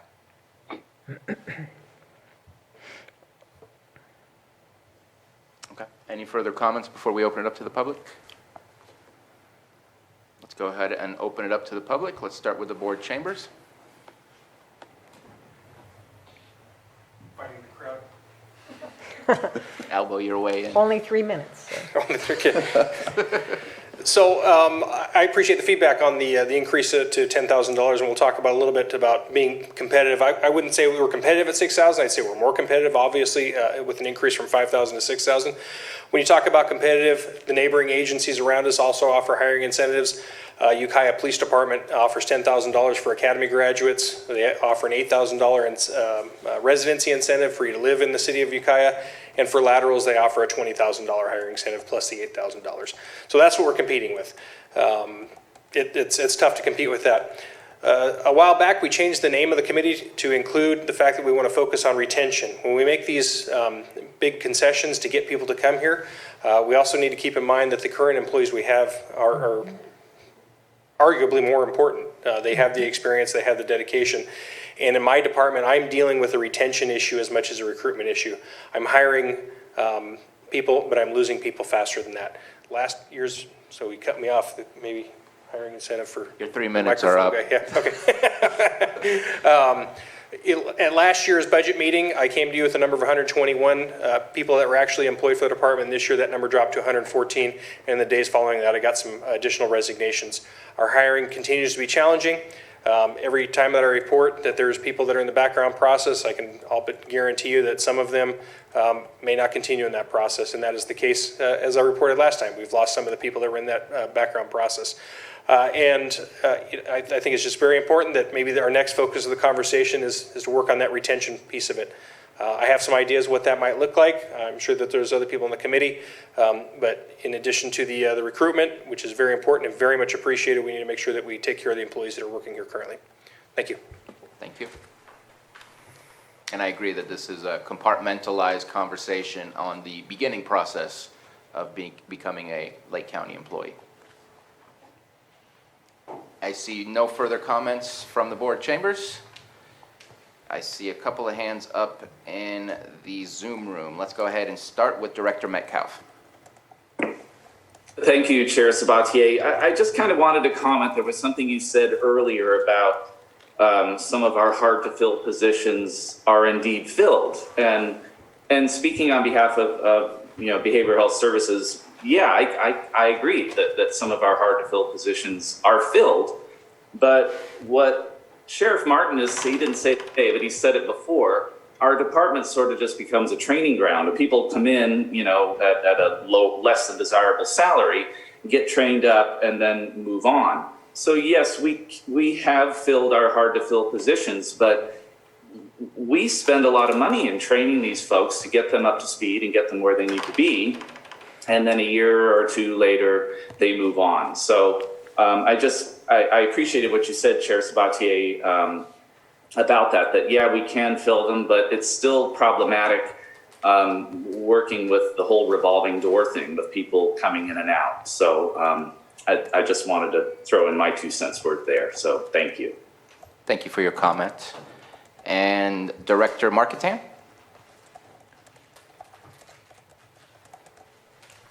Morning. Good morning. I just want to kind of second or third, as the case may be, what Sheriff Martin and Director Metcalf have already stated, which is that we are not able to retain employees, and we spend an incredible amount of time and money on training employees. And once they're trained, they leave for other counties where, a lot of times they can work remotely, so continue to live in Lake County, and they make more money. And so it doesn't, take a big committee to figure out why that's happening.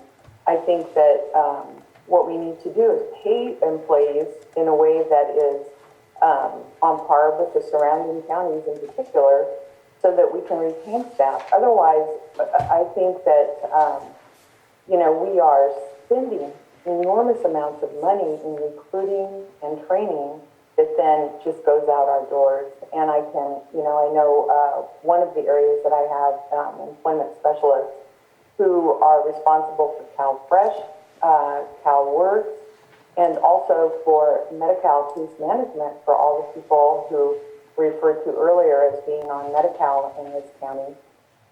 We are 58% vacant in that area, and it's the largest area in our department. It is also the area where we most often hold disaster services workers. And so that we are depleted. And it's not the only area, but it is the area that is most notable. So I just encourage to go beyond the small fixes to get people here, because that does not mean at all that they will stay. Thank you. Thank you. Next is Director De Leon. Good morning, Board. Thank you very much for the opportunity, and I'd like to start by thanking the committee for putting this together for today's discussion. Anything that we have that can make our positions more attractive is certainly helpful. Chair Sabatier, you mentioned perhaps removing the attachment A with the positions, or at least opening it to all positions. And perhaps if the board decides to go in that route, my comments will be moot. But I have a position here that we're currently recruiting, and I would respectfully request that we add it to the list if we're going to stay with the list. I recognize that I don't want to open a can of worms here by asking modifications already to the list, but we know that this position is going to be difficult to recruit, and that's county surveyor. I suppose we could consider it a deputy director position, which would be covered under Section 4, but I'd like to see that perhaps added specifically to either Section 4 or Section 10 of that list. And thank you very much. Thank you. And then one last hand is, oh, there's more, but Denise Pomeroy, Director Pomeroy. Good morning, board. Thank you for the opportunity to speak. I want to echo what Carol and Pam and the other directors and Sheriff Martin has already said. I don't want to take up too much of your time, but being in a self-funded department that requires staff in order to draw down the dollars that we get from our programs and not being able to have that staff is really difficult, not only to the department, but to our community. Because if we don't have staff to draw down the dollars and get the work done, then every couple of years, the state relooks at it, or the feds, and say, oh, well, you're not spending the money that we gave you, so we're gonna take it away. So it becomes this circle of, just the spiral circle. The retaining piece as well, we are the biggest training ground over in public health. We get, licensed staff pretty fresh out of school. They stay a year, 2 years, and then they leave. We have positions that have been vacant for 9 years, 4 years, 5 years. So I greatly appreciate the conversation and just want to echo the good work from Carol and the CCR team, and hope this conversation can continue to help our community get the services that they deserve to have. So thank you. Thank you for your comments. And I see a hand going up and down, so I'm just going to ask if this person wants to make a comment. Hands back up. Julie Colfax. Thank you. I apologize for that up and down. I was I wasn't sure if we were in public comment or not, or I needed to wait for that. Julie Colfax, licensed marriage and family therapist and Lake County Mental Health Advisory Board Chair. I just wanted to point out that I understand this specific addressing obviously county positions and what you can do to help with filling those slots. However, I think it's very important to point out that especially in behavioral health, in mental health, at all levels issue, our primary restricting factor with providing mental health and substance abuse treatment services to our county constituents that need services has, in my opinion, primarily been the limitation on qualified employees, qualified therapists, qualified providers for that. And that's not just particular to the county employment, but also through, and not just for Lake County Behavioral Health, but also through tribal health, also through Adventist Health.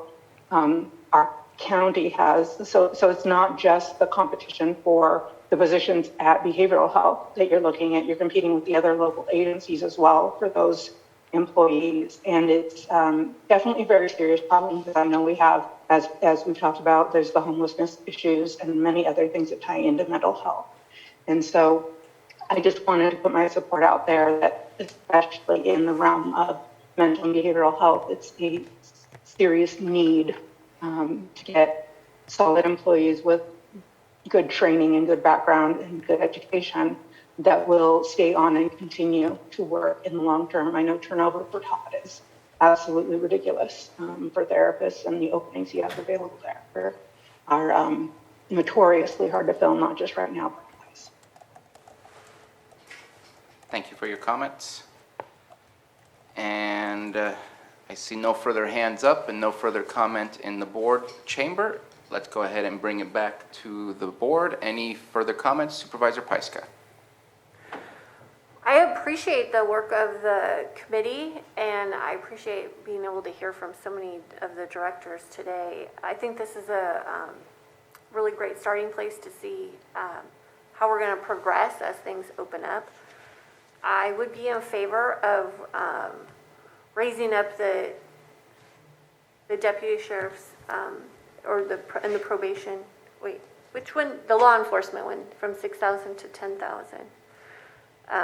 If that's agreeable to everybody else, because there's such a critical need, and because that cannabis funding is is directly for law enforcement. But I would like to see how this plays out in the next 3 to 4 months and how successful we can be with these recruitments. Thank you very much. Any further public comment? Supervisor Simon? I think you had Carol before me. Mr. Chair, if I may, I would agree with that, and I assume the sheriff would agree with that. I also think we need to accept the point of, I don't know how that happened. Time is up. Sorry. We need to accept the point of the Public Works Director, the county surveyor position should be added, and it may have been overlooked because it hasn't been vacant for a long time, although it's about to be, given the retirement of a longtime employee. So in terms of the best timing on when to come back, to give you a report on how it's helped, my recommendation would be 3 months from the time it is implemented. If we're able to complete the meet and confer process between now and your next meeting, conceivably it could be approved at July 13th. So 3 months from then would be about the right time that we might be seeing a difference in our recruitment outcomes. Thank you.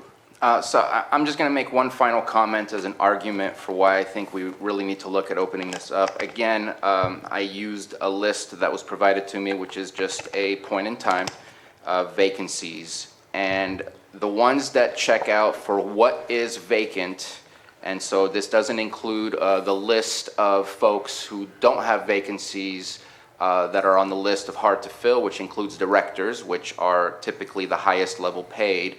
The average pay of those vacancies that are on the list is about $30 an hour.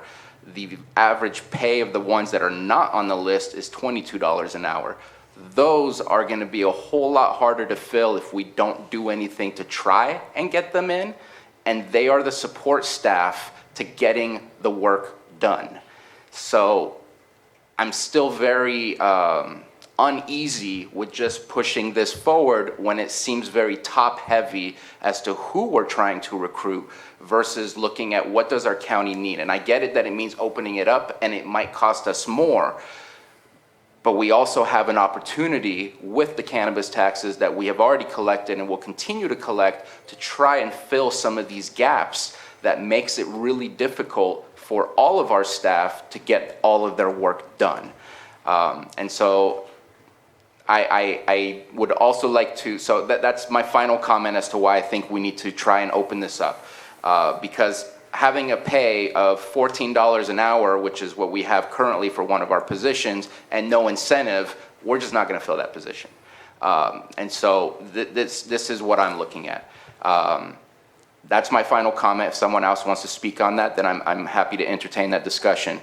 There have been some comments. I just want to make sure, do we have a consensus to the request to increase these public safety up to 10,000? So I see 3 nods. Yes. So I guess my question would be, we have them separated, some are $6,000, some are $5,000, so it's just going to be a blanket 10 across the board on the deputy sheriffs and probation? Are we adding probation to that? So let me go back to that, because you're right that there was some separation. Excuse me for that. But I would be in agreeance of it, but just want to make sure we're... So what you see on the sheet that has the calculations for comparison purposes shows what the deputy sheriff increases would be if they were based on the 10% of the gross wages. But they're actually earning, they make $5,000 now, and so we would make it $10,000 if there is consensus from your board. And then if we're doing that, Mr. Sheriff, don't you think we'd also want to make it for the other comparable law enforcement classes?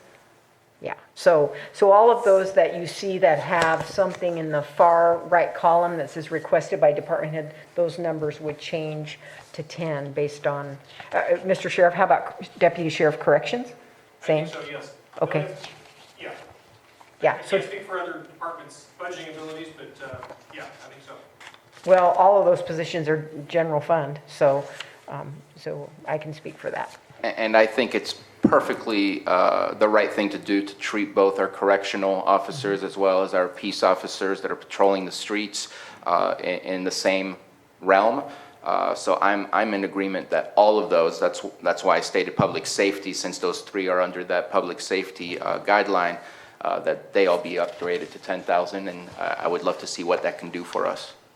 Okay, and so then again, if there's consensus, everything that is in that far right column, that's, the title is requested by department head, would go up to 10 if Let me if open that's up what you're that saying. chart, because I had the policy open, just to make sure that I'm saying yes to something I Yeah, and absolutely this too agree. is a point in time, you know, when salaries change, these numbers will change too, but this is how it would stand for now. We thought it would be helpful for you to see what it would look like. So deputy sheriff corrections, public safety dispatcher, probation officer, and welfare fraud investigator supervisor. I'm gonna say yes. Yes? Okay. Supervisor Simon, I'm Yeah. sorry, I didn't see that. You know, I just, you know, as we work through these policies, once again, like I said, this is one tool to get some hard-to-fill positions in place. We've heard it from multiple directors, is that retention side of it. So, you know, as we go into those conversations, you know, making sure that the folks that are here have dedicated their lives, who are working every day for us, even right now, as we speak here, that have been here for 1, 3, 5, 10, 15, 20 years, that as we're making these recruitment incentives and other things, that we balance that with, you know, the retention part. And, you know, I thought the committee did a good job of bringing, you know, a proposal, instead of opening it up there, we're looking at, all right, because we know it's only one tool.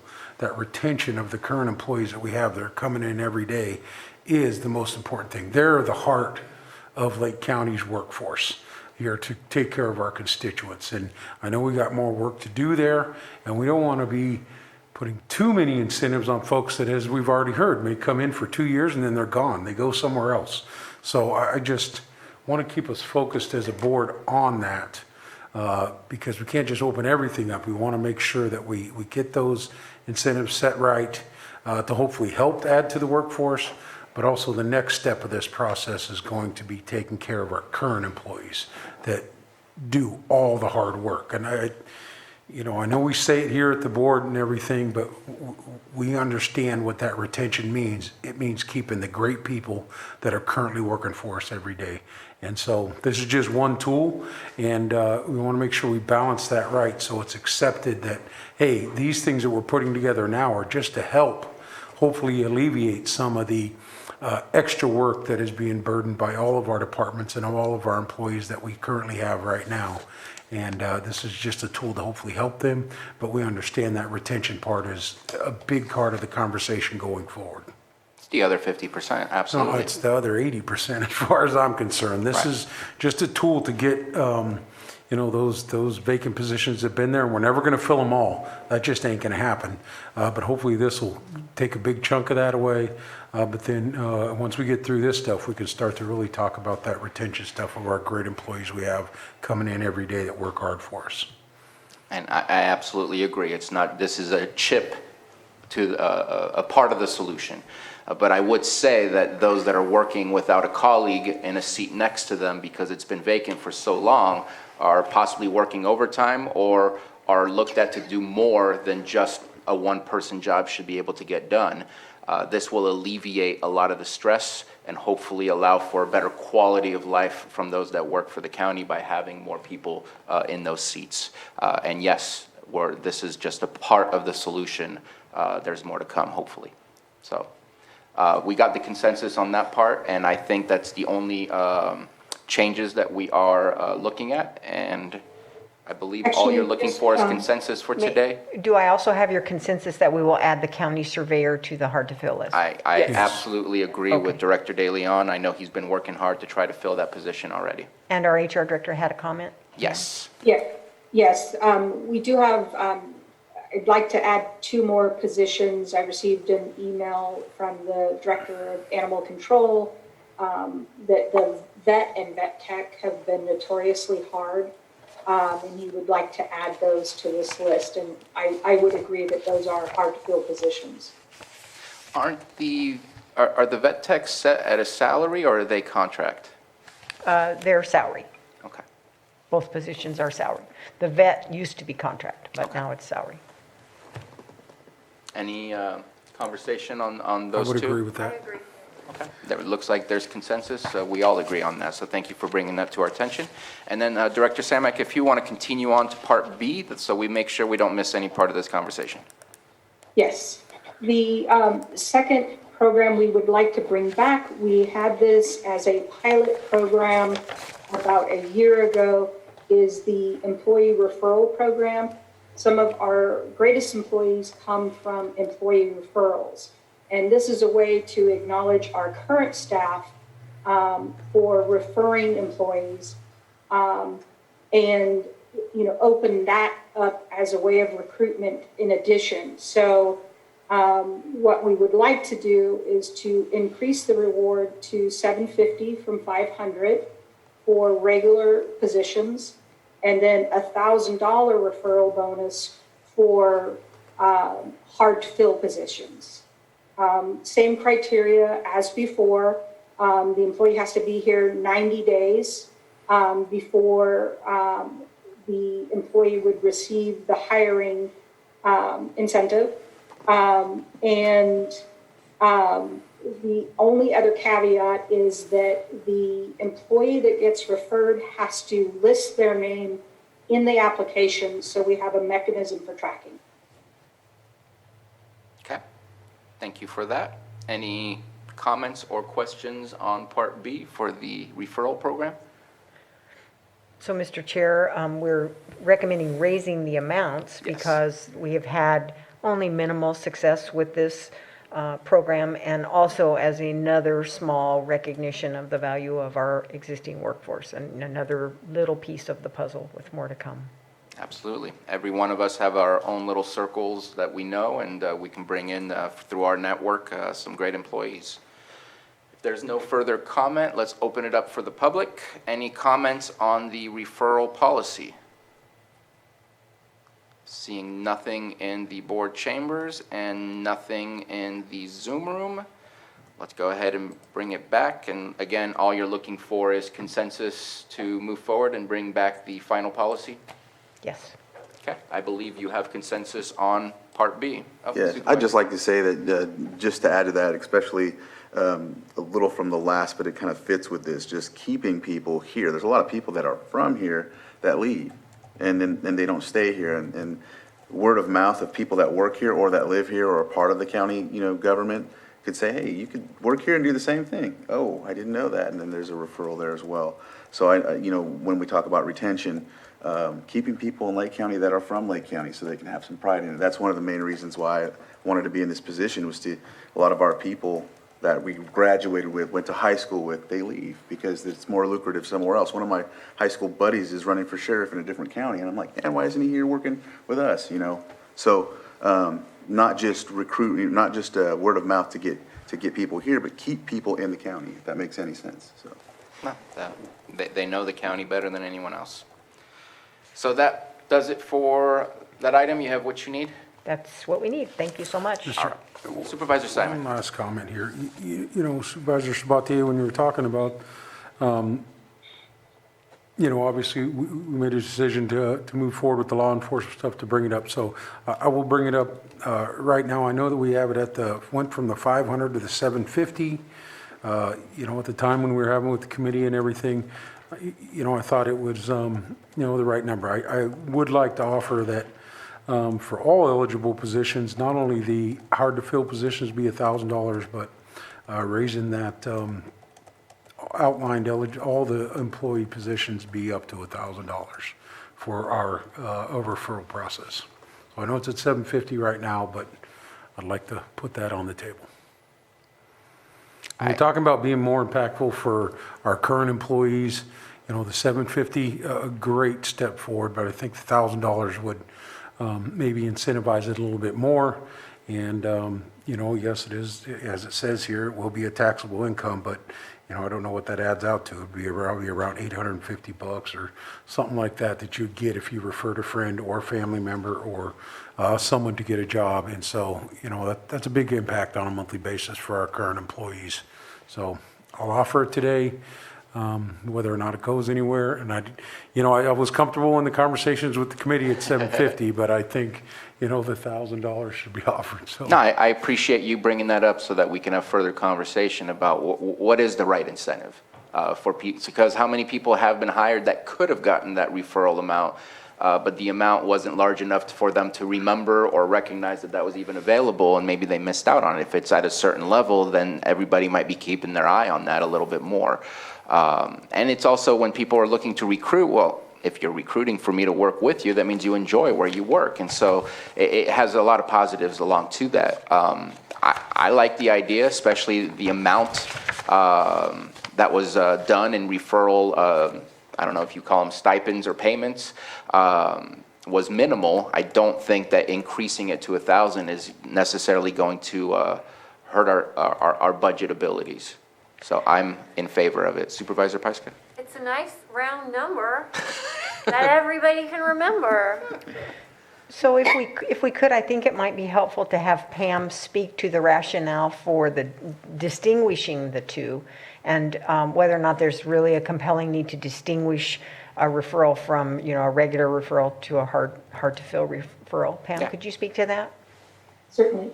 The rationale really was, we were again trying to focus on these hard to fill positions, but I think it's a great idea to have it be a nice round number and have it be $1,000 no matter what type of position you refer. I agree. I know that we have 3. Okay. Did you have something that you wanted to add?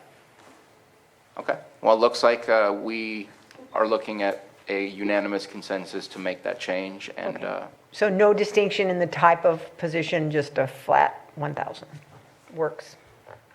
thank you for bringing that up. Okay. And if we are done with this item, which I believe we are, I think we should take a 10-minute break. And actually, I'm sorry. I meant to do something to save someone some time. We are done with our timed items, but I did want to see if we can take up Director Metcalf's items 7.4 and 7.5, as I believe those will be quick. And so let's go ahead and open those items, and then we'll take a break. So 7.4A, consideration to waive the formal bidding process pursuant to Lake County Code, Section 38.2, as it is not in the public interest due to the unique nature of goods or services. And B, consideration of Amendment 1 to the agreement between the County of Lake and Redwood Community Services, Inc. for the Family Stabilization Program provided at the Nest during fiscal year 21-22 for an increase in the contract maximum to $280,632.08, and authorize the board chair to sign the amendment. Director Metcalf. Thank you, Chair Sabatier, for squeezing us in before the break. I'm very grateful. So I have with me here today our Administrative Deputy Director, Elise Jones, that will hopefully articulate this better than I can, because we initially were planning to pull these items, but I'm going to turn it over to Elise to explain a little bit about both of these items, because I believe the issue is the same for both. So Elise, thank you for being here. My pleasure. Good morning, Supervisors. So first of all, Chair Sabadia, I thank you for your meticulous attention to detail. And unfortunately, you did catch an error that passed all of us, so let's just be accountable here. So for item 7.4, which I believe is RCS, the Nest Family Stabilization, the contract amount, just for reference, last fiscal year 2021 was $221,000. So the increase is erroneous. So the contract needs to be pulled in order to correct that amount. It should be identical to last fiscal year. Same goes for item 7.5, which is the RCS Harbor, pardon me. And just some background on that contract. Historically, we have actually had 2 contracts. So hold on. We're only on 7.4, so let's not speak about both 7.4 and 7.5. And if I heard you correctly, and I apologize, I was receiving a note, that the original contract of the $221,000 for the Nest still remains? Well, it would expire at the end of this fiscal year, so my understanding is that we're just moving our contract into the next fiscal year, So and the we- amount is incorrect. So we just approved the Nest contract for $221,000 in April 27th, April something. I believe it was on our April meeting. So at this point then, I believe it is the 27th. I'm looking at it real quick. Yes, it was, let me just open up the signed agreement, make sure that that date range is correct. Yes, so 2021 with the Nest was agreed upon and approved already on April 27th. So at this point, we would just pull the item unless I'm incorrect. So I think what I'm going to do, since there seems to be some confusion, is we are going to take a 10-minute break. If you can review that April 27th agenda and make sure that that's the approval that you required so that we don't just pull this item when we don't need to pull this item. That way we can make sure that we're all on the same page and taking the correct actions. We'll do that, Supervisor. Okay, we'll be back at 11:16 and take a 10-minute break. Thank you.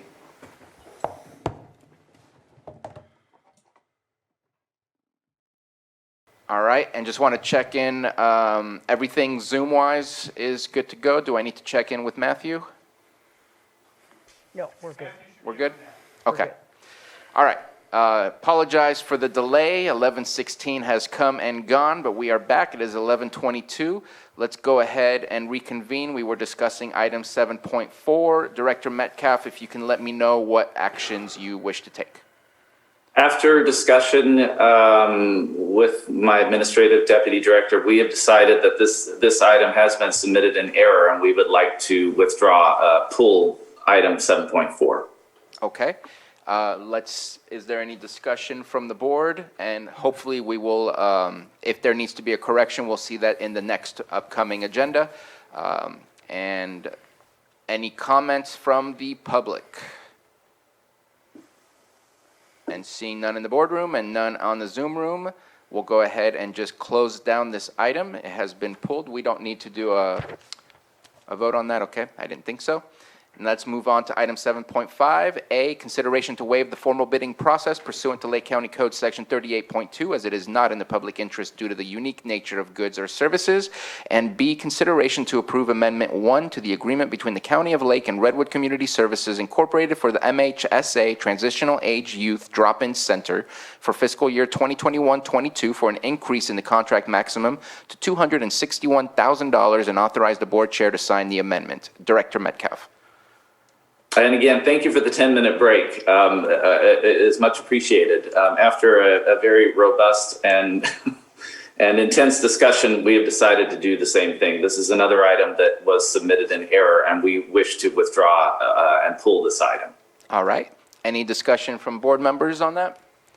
Let's open it up to the public again. Any comments on us pulling this item? And seeing none, then that will close out item 7.5. And again, hopefully if there is a correction, we'll see that on 7/13, which is our next board meeting. Yes, thank you. Thank you for your understanding. Thank you very much to you and your staff. Let's go ahead and move on to item 7.2, consideration of agreement for investment advisory and management services, CAO Hutchinson. Thank you, Mr. Chair. We are also recommending the pulling of this item from today's agenda. It does need a little more work before it is ready for your approval, and so we'll have it back on your agenda in July. Perfect. Any comments or questions about that? And let's open it up to the public. Any comments or questions regarding this item being pulled? And we will see that again, hopefully, either the 13th or the 20th, and it will be back on the agenda. So let's go ahead and move on to item 7.3, consideration of amendment to the County of Lake COVID-19 Public Health Emergency Worksite Protocol. Thank you, Mr. Chair. Once again, I'm introducing our HR Director, Pam Samick. Hopefully can turn her video on at will now. I hope so, Pam. Looks There like she it. is, thank you. So Pam has really spearheaded some of the changes that we've needed to make on relatively short notice. As you know, there was a discrepancy between the rules of CDC, California Department of Public Health, and Cal OSHA. It finally got resolved on Thursday, and so we quickly issued guidance to county employees Thursday evening. Thanks to Pam for making that happen. And then we also have the larger scale amendment to the protocol that she's going to present today. Good morning. Yes, we were very excited to see OSHA update that to match the CDC recommendations, and we've got some very happy employees. So far, we've received about 400 of the certifications back in, so that's excellent news. We updated approximately 9 sections of the protocol, mostly around the updated face covering sections for vaccinated versus unvaccinated employees. Now, upon request, unvaccinated employees will have to receive an N95 respirator mask if they want to for voluntary use. We updated training to go with that for any employee that wishes to use that. We still must provide all of our employees face masks who want to continue wearing them. We updated the frequent sanitation sections. Employees still have to make sure that they're keeping high-touched areas clean and frequently wiping down as necessary. We updated the physical distancing. There are no longer, it's no longer necessary to have the physical barriers and social distancing for our employees. We still need to keep those up in the customer service, front-facing customer service areas to protect our employees because we don't have 100% vaccination at this point. Excuse me. Also, we updated the sections for vaccinated employees who come into close contact. We no longer have to send them home unless they are symptomatic. We updated the COVID testing requirements. We still need to provide testing for exposures and for unvaccinated employees at no cost and on our time. We deleted the travel ban and made updates to the employee high risk by deleting the shelter in place since that's no longer a consideration. But we would still need to, where appropriate for the position, offer remote telecommuting to high-risk employees. And then we, of course, added our certification for vaccine status and then added an addendum for training for the N95 respirators. And that was it on the changes for the protocol. Thank you very much for that presentation. Any comments from supervisors? So I did have a few things I wanted to look at. On page 3 of the document, which is also page 3 of the PDF, it says all county offices will maintain a supply and shall require the use of the following. And it has face coverings, surgical masks, but it doesn't have the exemptions in there. So I'm kind of confused how that works, but then you have to read later on that if you're vaccinated, you don't necessarily have to put on a face covering. But right there in those bullet points, it almost seems like we're mandating still that everyone has to wear a face mask, so or some sort of face covering or things like that. So I was wondering if that needs to kind of be massaged a bit. Yeah, we can add it into that section because it's covered in another section. I didn't also update it in that section. We were updating this with a very quick turnaround.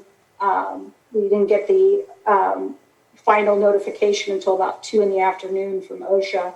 So it was a fairly quick turnaround. Okay.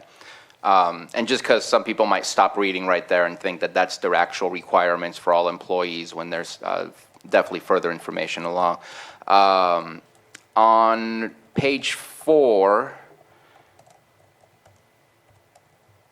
and I'm actually going to skip that part, but I'll just say it. It basically says that any in-person interaction where a member of the public cannot wear a face covering, if we have the honor system, then those with a mask are potentially unvaccinated. They could be vaccinated and just want to continue to be safe. And those without a mask, because of the honor system, would be that they are vaccinated. And so nobody would be denied an in-person interaction unless they made a statement that I'm unvaccinated and I don't want to wear a mask. I don't know. I was kind of curious about how that all functioned.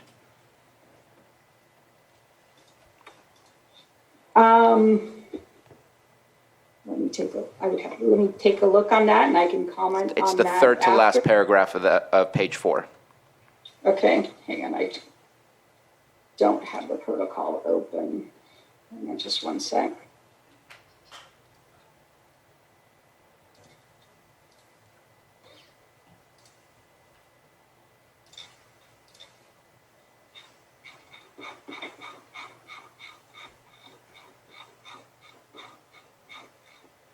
So if we're talking about the third paragraph from the bottom on page 4, is that right? Yes. So that is left over from the prior version of the protocol. And so maybe that needs to be stricken in this new version under the circumstances? Yes, that would be true. Okay. Yes, so I can update that, yes. Again, this was a lot on very short notice, so we were really rushing to get it on the agenda. And I'm not unhappy with the document in front of me. I just want to make sure that we're not accidentally, what's the word I'm looking for? Contradicting ourselves in what we're saying you can do, but then in our policy it doesn't quite. And there's a way in which that does contradict the reopening of things. Yes. And then my last one is the staying at home if you feel sick. I read through the Cal OSHA document, and it specifically states if you have close contact with COVID-19 or if you have COVID-19, it doesn't just say if you feel ill, you have to quarantine. Wondering if we can reduce that to what Cal OSHA says, because people still get sick. People are still going to have 100 degrees fever. It doesn't mean they have COVID, but if you know that you've had close contact with a COVID case, or if you know you have COVID, then that's two separate things. Just kind of wondering if we can reduce the amount of time that we request quarantine to staff just for having a cold or the actual flu or other things that may, it's unfortunate that the symptoms are so overlapping. I wish it was really specific and unique to COVID-19, but at the same time, I feel like we are unfortunately burdening those who may just have had a cold for 2 days. Yes, stay home. That part, not a problem. If you're sick, do not come to work. But the 10-day quarantine seems excessive unless maybe we put in there, unless you come with a proof that you don't have COVID-19, but I don't see that on there either. And I don't know if we can force that, but then that would make a difference between a 10-day quarantine, which makes us lose productivity, which makes them possibly have to use more of their sick time versus just being forced to do it. And I don't know. It was uncomfortable, and it's not in the Cal OSHA guidelines. I'm looking at the Cal OSHA guidelines right now. It's on subsection 10A in page 13. And it really says COVID-19 cases with COVID-19 symptoms shall not return to work until, and it talks about close contact later on. Persons who had a close contact may return to work as follows, but it never says if you're ill that you have to quarantine. Really, this would be for unvaccinated employees would still have to quarantine if they have COVID-like symptoms. And in the Cal OSHA, it does not separate between vaccinated or not vaccinated at all. And so it's not that level of separation. I just wanted to bring that up because it wasn't an exact overlap with what Cal OSHA was putting out in their document. So if it's possible to review that section Just because I hate to say to somebody 10-day quarantine when we don't have to say 10-day quarantine. Okay. And of course, this is just me speaking. I'd love to hear from the rest of the board rather than go with just one person's comments. Supervisor Scott? I agree with that. We're going to continue being sick, but it's not always going to be COVID, so we need to make sure that we're doing the right things in our policies. And as you know, this policy protocol has been updated many, many times, and I would just like to ask that you give us an opportunity, since we rushed this through, to have it on. We knew how important it was to put this forward. Let us work on the cleanup of any little detail we might have missed like that, and we can have it on your consent agenda for any little final cleanup on the 13th, rather than rush through whatever the fix should be right now, and because we might miss a corresponding section. I did not expect those changes to be implemented today. Hopefully by the 13th, we might have enough time to bring it back. I just wanted to bring up those subtle issues, and Cal OSHA, no offense to them, did us no favor by waiting till the afternoon of Thursday to provide guidance when they know that everybody in the counties meet on Tuesdays and have to have their agendas out by a certain time. So definitely no fault to our staff. There's a lot to read through, and even when you're reading it, you have to read it multiple times because it can get very confusing with what you're reading. And it looks like we had consensus on, just looking for all the changes that I spoke of, consensus on that? Okay. But if you would approve it as written, knowing that it's going to come back with a few corrections on the 13th, it would enable the taking down of the shields and things except where the public-facing contact is. And I think people want to do that. Absolutely. The masking guidance is already out there. So. Yes. Any further comments before we open it up to the public? No. Okay, let's open it up to the public. I see none in the boardroom, and I see none in the Zoom room, so let's go ahead and bring it back for action.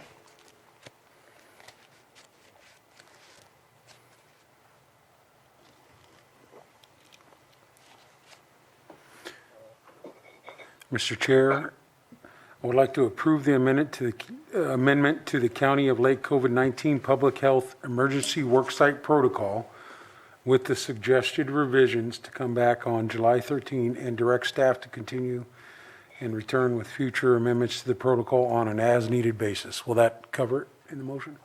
I think so, and you have a thumbs up from the most important thumb you can get. Second. We have a motion from Supervisor Simon and a second from Supervisor Pyska. Johanna, roll call, please. Okay, Supervisor Simon, Yes.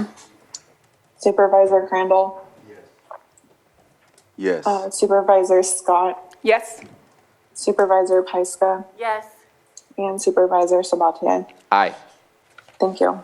Thank you very much. So thanks again, Pam, for getting it on here. And I know it was a lot, so we'll clean it up a little bit more. Thank you. Definitely appreciate that. 7.6, consideration of the following advisory board appointments: Emergency Medical Care Committee, First Five Lake Commission, and Community Visioning Forum Planning Committee. Are there any questions on any of the applications that we received? There seems to be enough room for all of them within the committees they are looking to get on. I see none coming from the board. Let's go ahead and open it up for the public. Anyone from the public have any comments on the applicants for those specific committees? I see nothing in the Zoom room, and I see nothing in the board. And I believe that we should be able to offer all of these at once, Ms. Grant. Is that okay? Or do you want to do each committee? It's preferable to do each committee in case there's. That way we don't have to back out the whole thing. Gotcha. Exactly. Okay. Mr. Chair, I'll move to appoint Darren Howard, or maybe saying that wrong, Heward, to the EMC, the Emergency Medical Committee. Second. We have a motion from Supervisor Simon, a second from Supervisor Crandall. Johanna, roll call, please. Okay, Supervisor Simon, Yes. Supervisor Crandall, Yes. Supervisor Scott, Aye. Supervisor Pyska, Yes.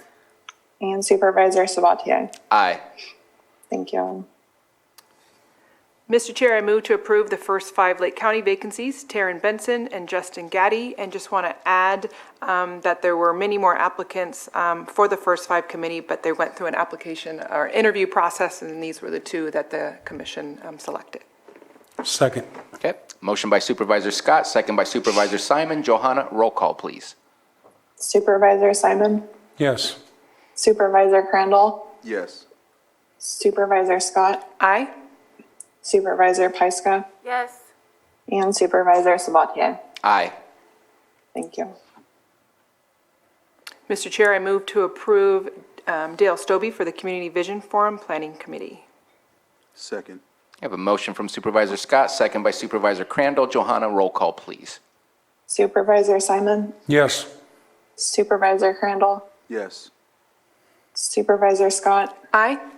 Supervisor Pyska, Yes. and Supervisor Sabatier. Aye. Thank you. Thank you very much. Last item for public session is 7.1, Supervisor's Calendar. Let's start with Supervisor Simon. All right, tricked me. I thought we had one more item. I apologize. If we do, let me know. Yeah, so just want to report on some of the meetings we had. Obviously, once again, moving forward with coming out of our COVID pandemic, just want to say that we had very successful Middletown days down in Middletown. We had the parade, we had the Gymkhana. They split it out into 2. There's also going to be a junior Gymkhana happening this weekend. So if you're looking for something to do on Saturday and Sunday down in Middletown, they'll be having some great junior rodeo events for the youth down there. The other thing I'd just like to report, we had our Risk Reduction Authority meeting yesterday, myself and Jessica with the assistance obviously of admin and Carol's office, but we took a large step forward. We're going to be bringing a recommendation of an agreement with the NCO to be coordinator. That is really going to help us springboard the Lake County Risk Reduction Authority to where it needs to be. In that agreement also, it also is going to be supporting the Lake County COAD. We're still working through that process, but really being a great community collaboration effort from the JPA down. So we're excited that'll be coming to the board in the future. So we're happy for that. That'll give us the boots on the ground to communicate with all county departments, community agencies, everybody that is dealing with all risk. And obviously, we know fire season is right at our door right now, but also we have drought, we have earthquake, we have everything else that we need to be looking at. And this is a great forum. So we're building that capacity and we'll be implementing some of the CMAT recommendations as we move forward. So exciting, to see the growth. And I really want to thank admin and Carol's office to help supporting us to get to this point. And now we'll be kind of handing that off to NCO and all the participants as we move forward. So I'm excited about that. As we move through the rest of the week, tomorrow did have a meeting this morning, community development, a quick meeting this morning with Carol and Jessica and others. We're going to continue focusing on that as the committee as we've been appointed because we know how important that transition and, the whole process is right now that we're going through for community development. So tomorrow have the Economic Development Task Force meeting that will be happening. On Thursday, have a couple different meetings. The Rural Counties ESJPA. I am the appointee, and Lars is the alternate. Lars usually attends those meetings, and he will be doing that tomorrow. Also have some North Coast EMS meetings going on at the same time, so we'll definitely be taking advantage of Lars being able to go to the ESJPA. On Friday, have the EOC drought meeting. And for the next couple of weeks, we don't have Board of Supervisors meetings, so we'll go through those. And I think there are going to be some folks traveling, so have on my calendar on Monday, the 28th, for a meeting with Carol. But I'll work that out if that's going to happen or not. And then Wednesday, the 30th, I have on the calendar for the Group Insurance Committee meeting. We haven't met for a while, but we'll be going back for that. And then going into the holiday, the same thing. Schedule's kind of open at this point to be back on July 13th. And I know we're going to have a full busy schedule there. So we'll be kind of holding down the fort, it sounds like, too. There's going to be a lot of traveling happening by some of the supervisors, so not going anywhere. We'll be here, and that's about it. Thank you very much. Let's go in the opposite direction and go to Supervisor Pyska. So yes, we're very excited about the outcome yesterday at our Risk Reduction Authority meeting. We've been working on this for months. So, now we finally have staff capacity starting July 1st for both the Risk Reduction Authority and the Lake County COAD. So that's very exciting. That's one of the goals that we had set early on this year, is to get that person in place before fire season started. We didn't know fire season was going to start this early. But they are in place, and the managing person is Tammy Alexei, who a lot of you already know through NCO. She's very familiar with everything going on in Lake County that's disaster related, so she was a natural fit. So, in case you don't understand the function of a COAD in a disaster, is the COAD director is in the EOC and has a direct line of communication, and then activates the COAD and activates the surrounding COADs and reaches out for resources. So I remember a time when you and I all met at the Moose Lodge with masks and hand sanitizer and all, that was great of us. But the COAD director will be, managing how resources move around and to really care for everybody that's going through a disaster and then through the recovery. So this is a huge step forward. The COAD steering committee has been working hard on this for many, many years. So to have this director in place is going to be really helpful, and they're having their meeting today. Supervisor Simon and I had a Workforce Alliance meeting on Friday, and then afterwards we had a labor strategy meeting with some of our counterparts in Napa and the mayor of Calistoga to talk about the hospitality shortage in labor, and how we can really collaborate and work together and take a regional approach to these labor shortages. So that was the beginning of many conversations to come to kind of really build this coalition. So that was exciting.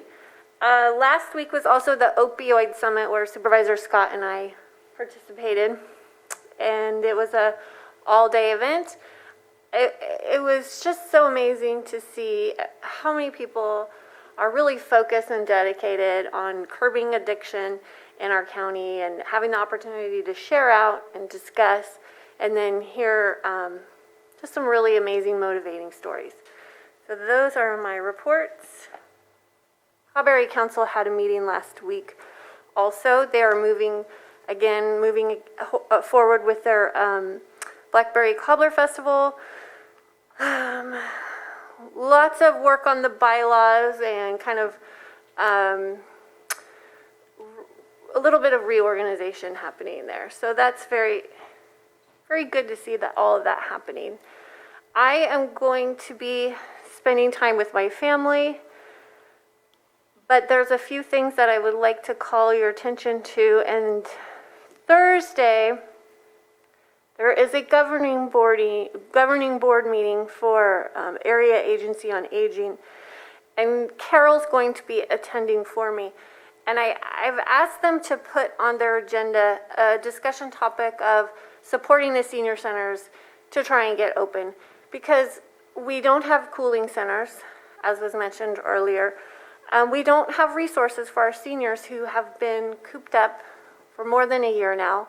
The majority of them seem to be vaccinated, and we rely on these senior centers to offer support and resources to our vulnerable population in the summer when it's hot, when we have disasters.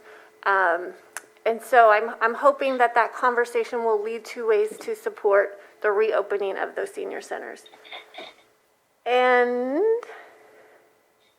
if anyone is in town on Thursday evening, the side market in Kelseyville, the side street market in Kelseyville, is just a wonderful little event that was started last month. It's going to run on the last Thursday of every month through into the fall.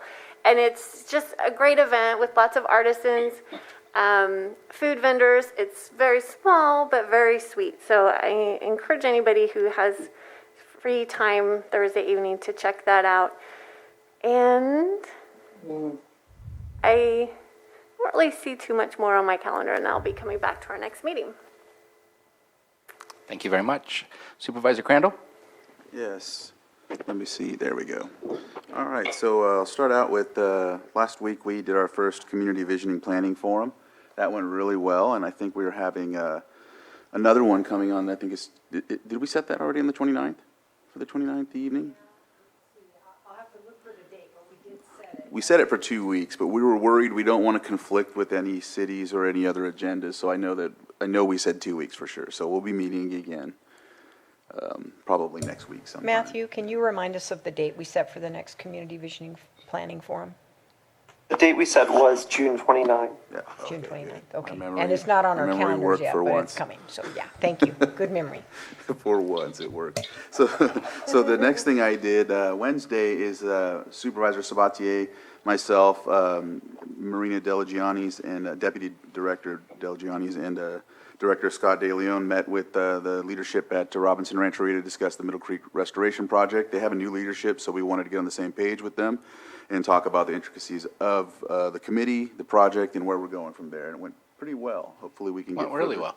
Yeah, so we're hoping that we can get a better communication flow going there. And unfortunately, at times, different governments have different elections and get new officials, and you got to get them up to par. So that's kind of what went on there. I had to stop because I was on my way to Mono County. Thanks to Sheriff Martin. I was calling it Mono County because he says, you should know better, it's Mono County. All right. So on my way up, I stopped at Strawberry, had that discussion on Zoom. And what I really appreciated about this trip was, of course, it's an RC meeting, the first one we had in 2 years. And for full disclosure, RCRC pays for my travel. So doesn't cost the county anything whenever I go to that committee meeting. Supervisor Sabatier is also on that committee as well. But what I appreciated is I was able to conduct a portion of my Worth meeting because Mono County has really big mountains, and so their Verizon towers and whatnot were working really well. I was able to log in and be a part of the Worth committee briefly. They had Melinda Rivera from the PSPS giving an actual presentation. Also, Sheriff Martin was there as well, and I know that they were pretty excited about that meeting. It went well.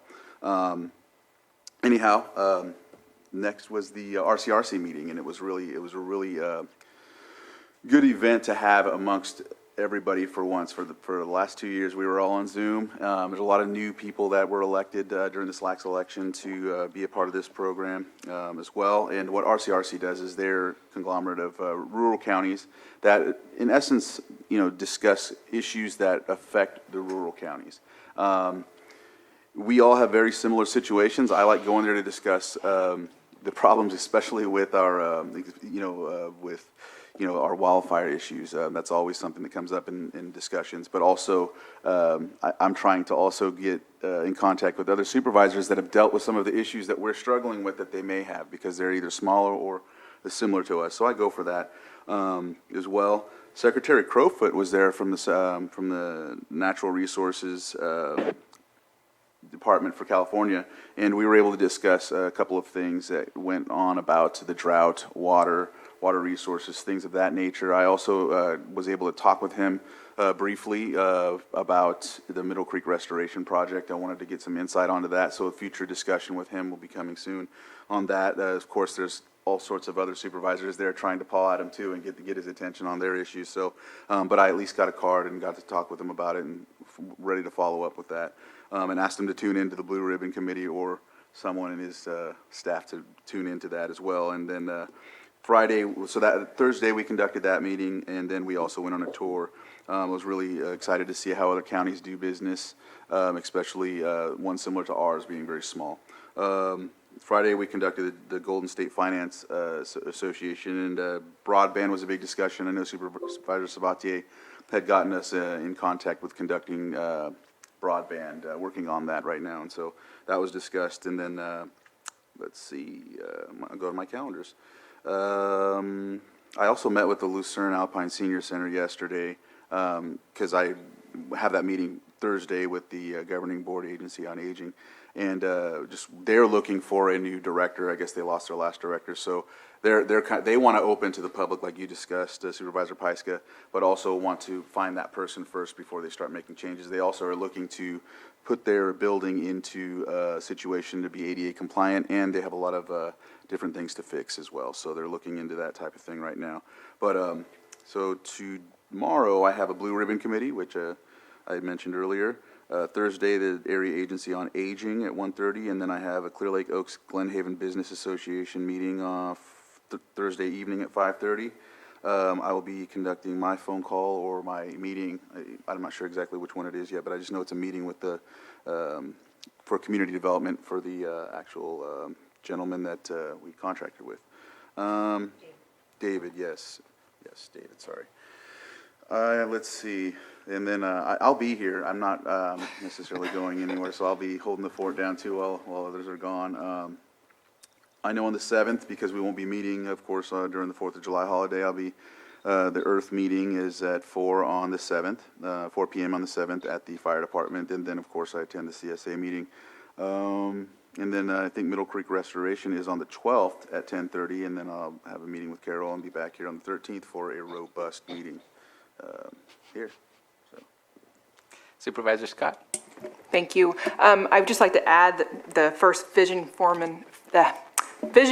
Formation Planning Committee, it was quite an inspiring, I'm having a hard time talking today, discussion and a very safe space for people to open up. And this committee fully understands that when we do have the forum, it's going to be difficult. It's not going to be an easy discussion, but it's going to be a discussion that we need to have, and it's definitely going to be moving us forward. So I'm excited for the continuation of that and look forward to when we set dates for that. I don't have much on my calendar because I will also be leaving to spend time with family. On the 8th, there's going to be an EMS meeting at 8 a.m. via Zoom, and then a Hope Rising Executive Committee meeting on the 12th at 8:30. That's also on Zoom.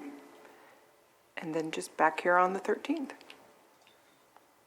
All right, thank you very much. I don't have much that hasn't already been talked about. Took part in Robinson Rancheria's discussion. It was good to be with that group, with their council, and to try to get them up to speed and garner some support. As we had talked about, Supervisor Simon had said, looking at all around the lake, that's our start, and I'm sure that we'll enhance that conversation about who else to reach to for support on our meeting in July with the Middle Creek Restoration. Did meet with Etheric Communications again to discuss their $8 million that they received from the feds. Unfortunately, they probably will not be able to move forward with anything, construction plans, design plans, until possibly, we said, late August. But we are looking to make sure to get things done, and they stated that it might take them 2 to 3 years to be able to spend down all that funding in order to enhance and deploy greater access to broadband. And they're not the only group that we're going to be working with, but they are one of the 3. And of course, we have some local ones, but they are the ones who receive the RDOF. I'm not going to tell you what that actually stands for because I don't know.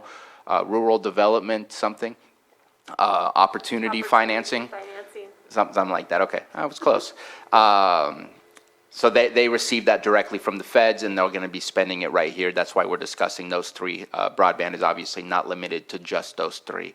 But going back, my calendar is very wide open. I do have something tomorrow. I'm looking at CAO Hutchinson. Do we have the EDTF tomorrow? That's what Looking at, yes, actually, we were talking about postponing, but we have decided to have it after all. Okay. Are you here tomorrow? I can call in by phone. I still have an opening at that point, so I just wanted to make sure. So I'll be joining in on that meeting. Maybe early in the morning, I might also join in the Lake County Blue Zone planning meeting.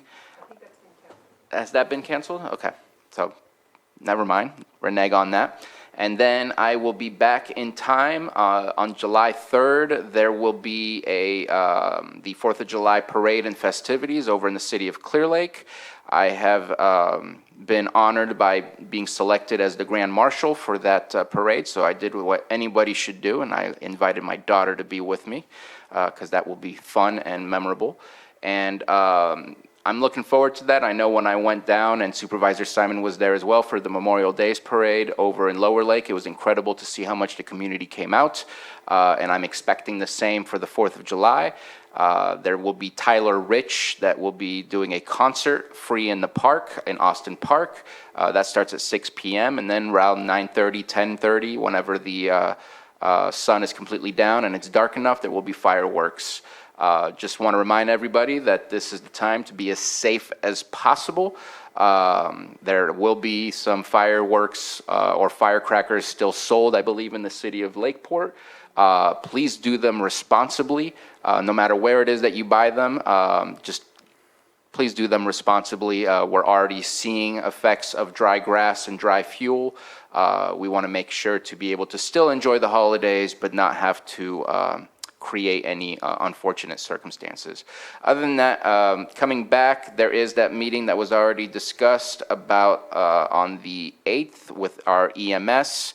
As you saw today in the consent agenda, I added myself, thank you to Supervisor Pyska for allowing me to make the change. I added myself to the EMCC committee. I've been having discussions with Adventist Health where we are, we need to really put an eye on what's happening with our what's called IFTs, which is interfacility transfers. It's becoming more and more difficult, and we need to resolve that, and we need to figure out what steps we need to take. It's been worked on for a long time. I believe some things have been solved, but unfortunately, the problem still persists, and we need to take some greater steps. Then there's the Roadmap Task Force meeting on Friday the 9th. And then the following week, probably don't have much other than, I don't see Middle Creek Restoration on the 12th. It's on the 5th. They didn't move it yet. But Okay, so it will be moved from the 5th to the 12th. So Middle Creek Restoration, meeting with our CAO, continuing my CSAC calls on Mondays, and then back here for the 13th, as somebody's already said, with a very robust meeting, as we all anticipate after 2 weeks of time off. So that will do it for... We have the Ag Committee meeting, I forgot to mention, on the 6th. Do you have that on your calendar? We talked about that 11 o'clock on the 6th. Yes, thank you for reminding me. 11 o'clock? I believe so. Okay. Yeah, if you could send me some, I put it on my calendar, but if you could send me how I link in and things like that, that would be great. And CAO Hutchinson, you had something to add? Yeah, just a small FYI on July 12th. That is the day the panel will interview public health officer candidates, and I am seated on that panel, and I'm hoping it takes all day because I'm hoping we have a large candidate pool. So I will miss my meetings with you that day, and I'll stay in communication with you via email and keep you abreast of anything you need to know. And then your board will follow with the finalist interviews on the 13th. 72450 Well, that's an interesting voicemail. At the tone, please record your message. When you have finished recording... So we are going to go ahead and finish up this item for our calendars. That was interesting. And we are going to go into closed session, and our closed session is regarding 4 items. 8.1, conference with legal counsel, existing litigation pursuant to Government Code Section 54956.9D1, Center for Biological Diversity versus County of Lake et al. 8.2, conference with legal counsel, existing litigation pursuant to Government Code Section 54956.9D1, California Native Plant Society versus County of Lake et al. 8.3, conference with legal counsel, significant exposure to litigation pursuant to Government Code Section 54956.9D2, E1, one potential case. And 8.4, conference with legal counsel, existing litigation pursuant to Government Code Section 54956.9D1, City of Clear Lake versus County of Lake et al. And with that, Excuse me, you have one more. yeah, and I forgot, I had to scroll a little further, but thank you. 8.5, sitting as the Board of Directors of the Lake County IHSS Public Authority Conference with A, Chief Negotiator M. Long and County Negotiator C. Marketan, and B, Employee Organization, California United Home Care Worker Union Local 4034. And with that, we will adjourn to closed session and take a 5-minute break before we get started. Bruno, did you say that you're pulling Okay. I will- 8.5? Check. I got the gong. So we will be pulling item .5 and bringing that back at a future agenda. Yes. All right. And with that, 5-minute break, and we will see each other here in the room. I'm looking at CAO Hutchinson. So, yeah, 5-minute break, then we will meet closed session here in the room.